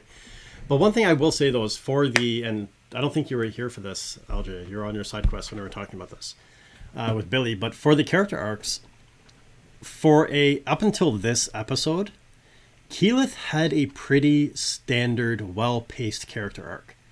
She had the growth and step back, the being a little bit nervous and having to be built up, and then building her energy as she grows and building her abilities as she grows. And as she gets more confident, her abilities grow. And until this, where I think this was kind of a jump in ability all of a sudden, she had, of all the characters, I think she actually had one of the best paced character arcs moving through the story. So that is why I don't think she dies, because this is our Jesus moment. This is our darkest hour. This is our death before the resurrection, where she then will go and be able to defeat the not dead Delilah, or whatever comes to do with the orb, or any of those kinds of things. She is the hero of Vox Machina. Everyone else is the tertiary ones. And she is the hero. She is the person who is going to be saving the day. And I firmly believe that. So there is not going to be any major loss to her. If Scanlan had been the one who had been almost killed, or was lying on death's door, or Grog, or either of the twins, I would definitely be more of a like, oh shit, they might actually die. Yeah. I'm impressed, but not Keyleth. Okay, so here's my counter argument for you. So you've got Keyleth on the ground, presumably dead, who has already arguably completed an entire character growth cycle. Like, she has gone from puppet to major Muppet. Like, she is everything. She is super powered now, and to the point where maybe she's a little bit too powered. And as much as we have been looking at her as, you know, the hero and the main protagonist, this is Percy's story, not Keyleth's story. Ish. And that's, I think, where the problem lies, is that it should be Percy's story, yet it's not fully Percy's story. And her arc isn't complete because she hasn't redeemed herself to the Hashari and her people. So she still has her major conflict to overcome. Whereas, yeah, like, this should be Percy's story. And even if it was Percy who was shot, it would be more of the like, oh my God, he might actually die. She has still more to do. Whereas, yeah, Percy, Silas is dead, Delilah might be dying. If he was dying right now, it would be, for me, it'd be like, well, this is kind of the end. Like, Cassandra's still alive. The rebellion is still alive, presumably. Or maybe they're all dead and the White Guard or the Pale Guard or whatever the hell they were called have decimated the entire village and everybody's just dead. But there is a DeRollo still around. There are these things. So I would feel like his arc is more complete if he had been the one that was lost or almost dead. I just feel like there's too much still to go on a personal level with Keyleth versus just her magical influence, that I don't feel any tension in these moments. So yeah, but I think probably just, I'm viewing this again from the writer perspective of this is literally my job to do these kinds of things. I think that if you were just watching this and you weren't trying to break it down or anything like that, I think that there is a lot more tension in this scene because of the fact that most people also like elves more than I do. So, and like villains less than I do. So I think like that also helps when like I'm emotionally devastated here because Silas and Delilah, not because of anything to do with Keyleth. That's just like oh good, if she dies, great. Yeah, but there's being a big villain fan like I am as well, we have to remember that there's a reason why the villain's beat sheet is only 12 beats and the hero's beat sheet is the villain's beat sheet is only 10 beats and the hero's beat sheet is 12 beats. Because the villain almost never gets the return home. They never get the return with the elixir. They never get the restarting in the new world again. It's those last two beats are generally hero-centric. Yeah, and maybe it's about time we played around with that trope a little bit more. Yeah. And got some of these villains a complete arc. I am waiting for the story where the villain actually gets to win. And you, the viewer, reader, etc., are sitting there doing I went along for this ride, and I did not expect this ending. And I am excited for that, because you get some of that. Like, the Poppy War, it's not really a spoiler to say this, but it has the closest thing to that arc, and it is incredible. And it hits home, and it is harsh, and it is emotionally raw and devastating. Yeah. To see what happens and then to extrapolate what happens to the survivors. And I think that so many stories are being missed out on because you don't get to see the breaking of the world and then the recovery from that. I was talking with Kierlin earlier today about the fact that, like, imagine how much harder hitting A New Hope in Star Wars would have been if you'd watched the prequels first and you see this wonderful world, loosely speaking, shatter under the Empire and Anakin, you know, the fall of Anakin and the rise of Vader and all of that. And then you get to start watching the grassroots buildup of the rebellion to like make the world a better place again with those memories of such a good place. We're missing out on so many cool stories by perpetually always starting in one place where we get to just beat the villains. And I want to see more stories that have the big full arcs instead of just the small portion of it.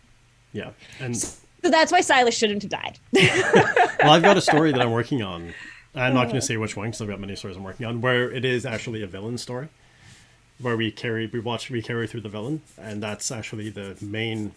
The hero is actually the subplot, but it's mirrored, or it's disguised as the plot as we go along. But I can think of a few where this has been done. Most of the time it's done very in cheesy manners, like Freddy Krueger and Jason, where they keep coming back and keep coming through. But in one that was done quite well, and maybe this is just because I'm a fan, and a lot of people compare my writing to this person and compare me to this person as well. But Rob Zombie and House of a Thousand Corpses with the Firefly family. They win. And then we get into The Devil's Rejects.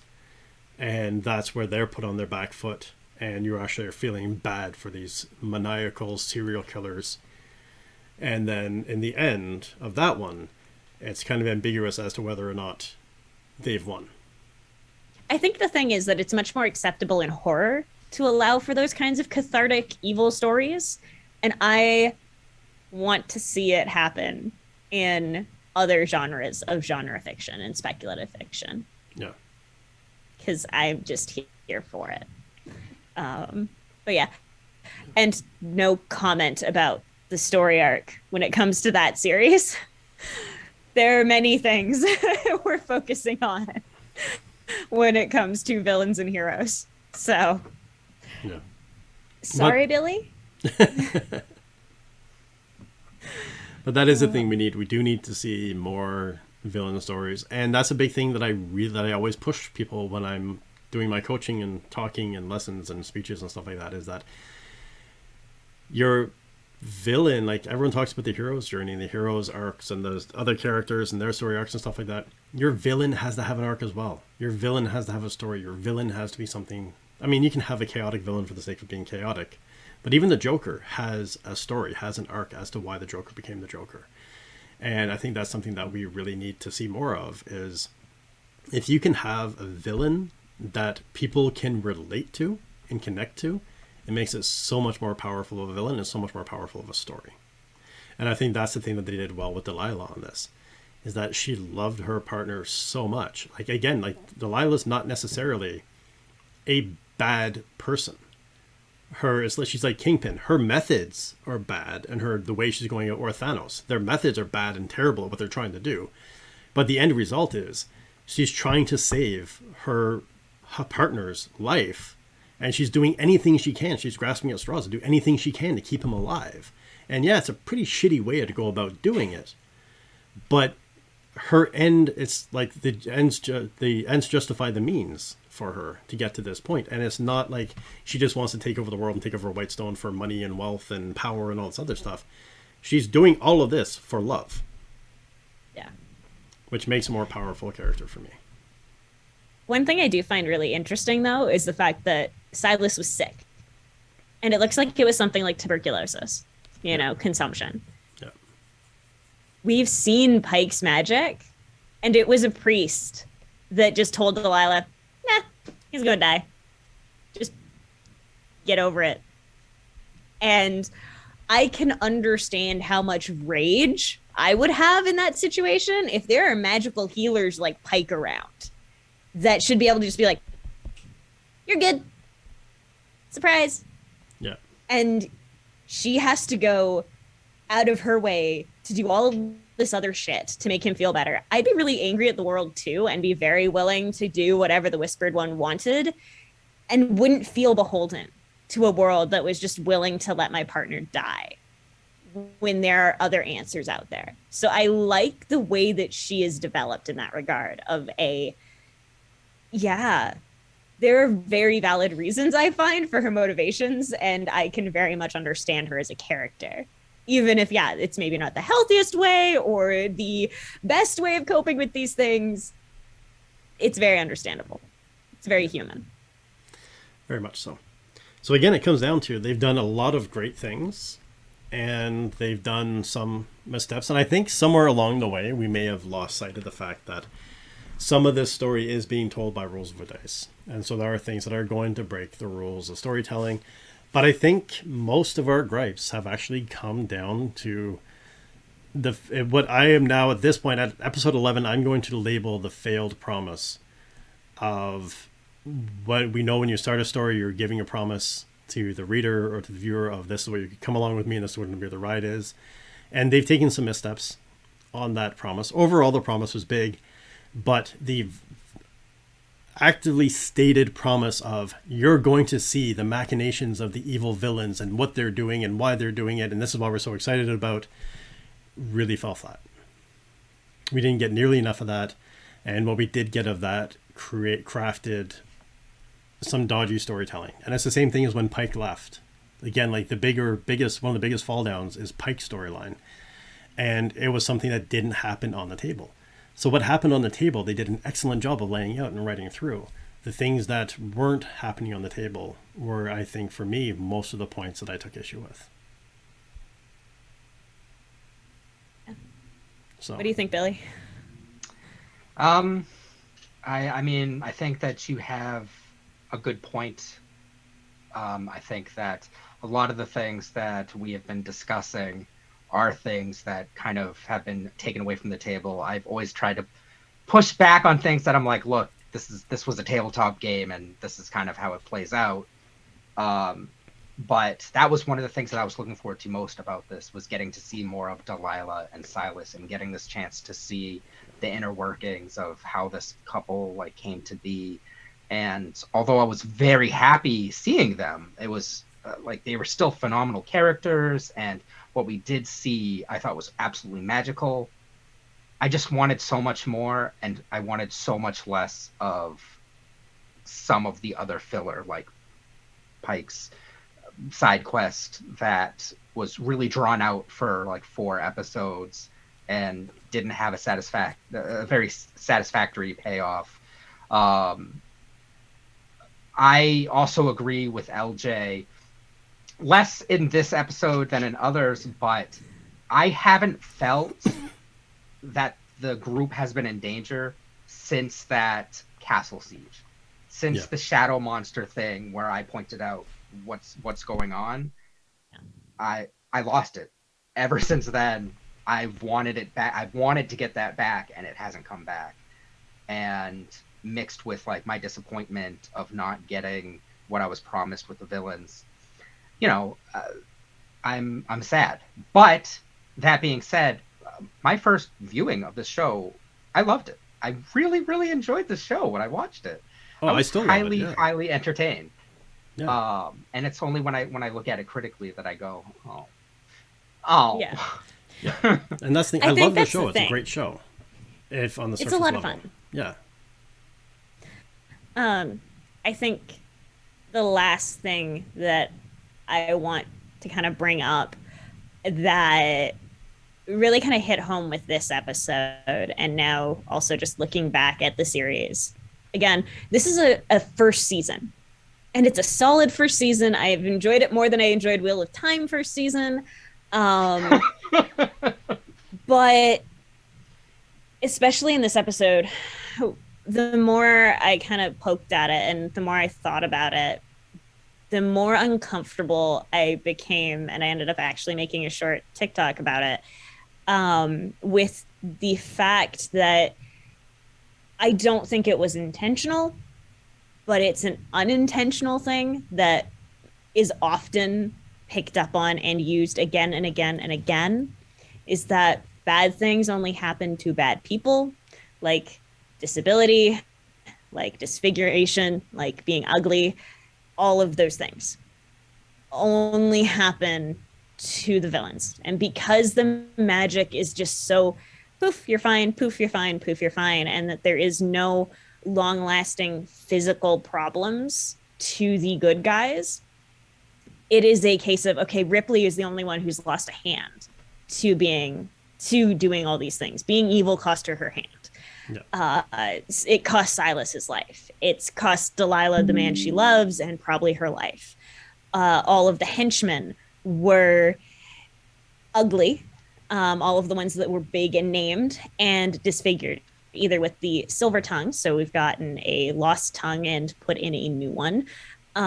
We had the, teeth that were partially replaced with the one lieutenant, the really tall, big one. And it's just the fact that the healing happened so quickly. The only thing we ever got to touch on were some psychological disabilities, but it was never a case of, yeah, this person has now lost their hand and we are going to work on how to make an accommodation. So say Vex can still shoot a bow when she has only one hand. How are we going to work around this and make an accommodation? How are we going to make it so that, yeah, Pike has lost her magic, or she can only use X kinds of spells. So now how do we work around this? Like, there was never a moment of accommodation.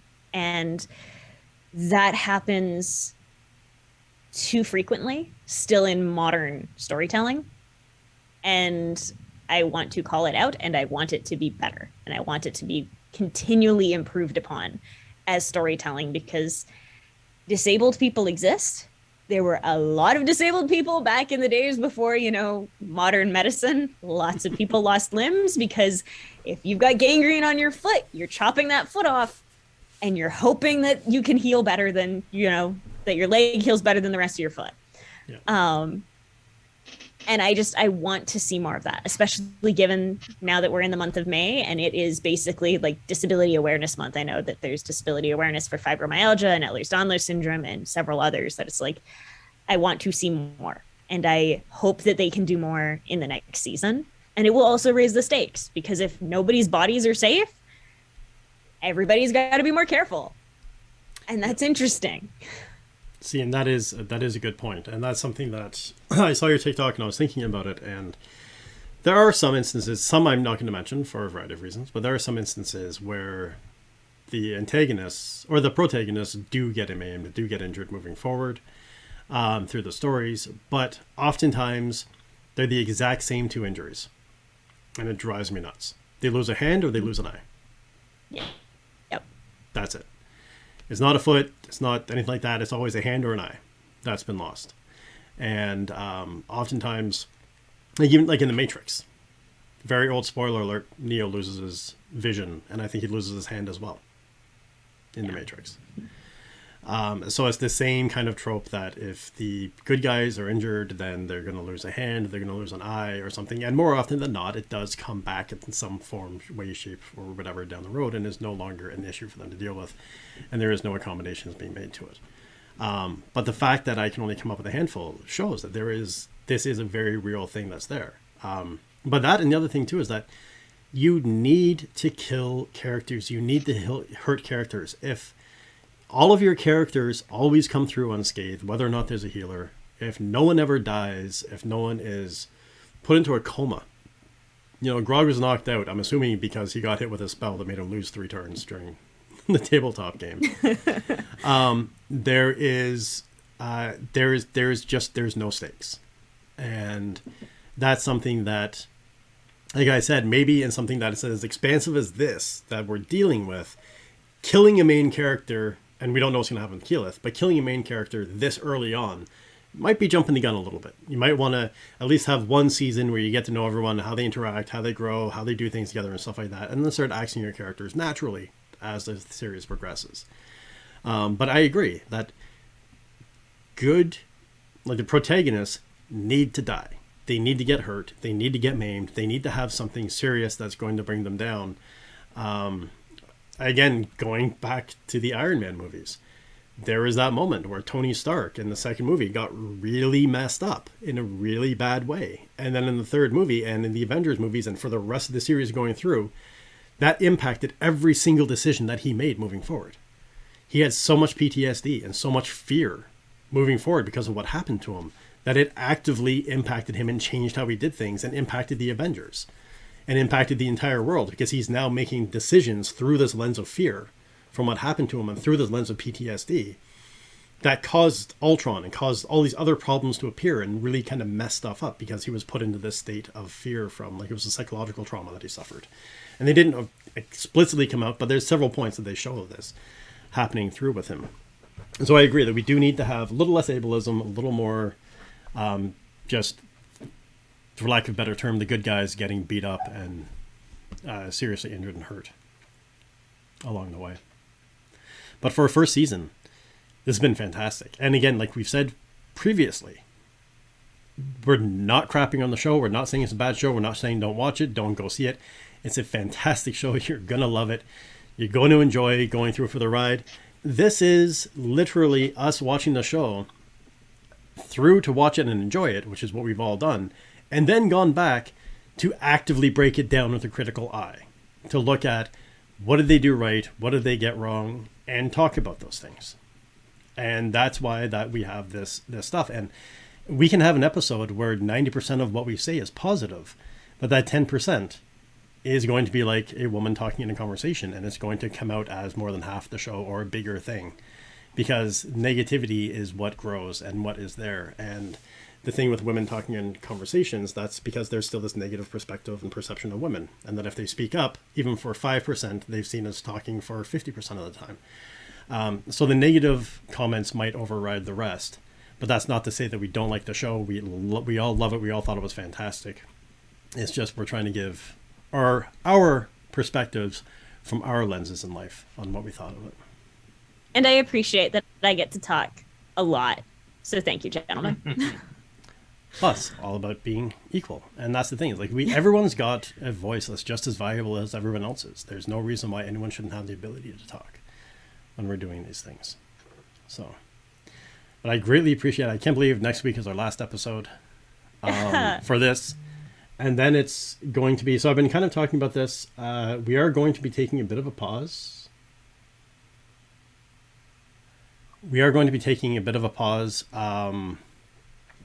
With the after the series after this. I think there is another show that we're looking at possibly breaking down. We're going to figure out, we're not going to announce right away when the next one is going to start. Maybe next week we can have an announcement on that if we put our heads together.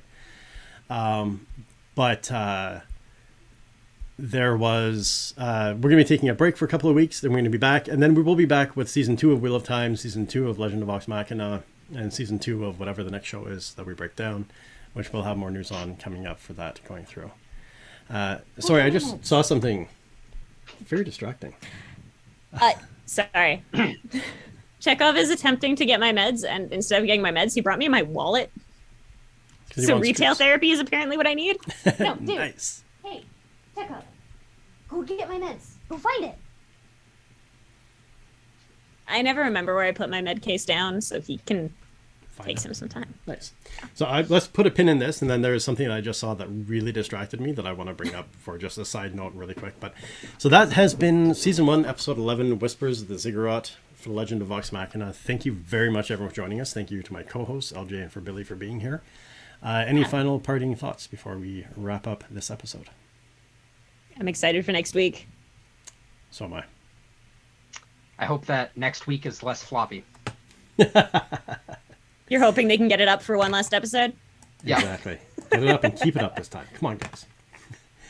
Anyways, thank you very much, everyone. This has been After the Roll, the penultimate episode. We'll be back next week with the final episode of After the Roll, and we'll have more information on what we're going to be doing moving forward. So stay tuned to that. He brought me another wallet. And LJ's got all the cash, apparently, so LJ may not be here for the next episode because she may be going off on a extended shopping spree going on vacation. Tijuana. Dude. All right. So thank you. We're going to end after the roll here. Thank you very much, everyone. We'll catch you again sometime very soon, like next week for the final episode. Take care.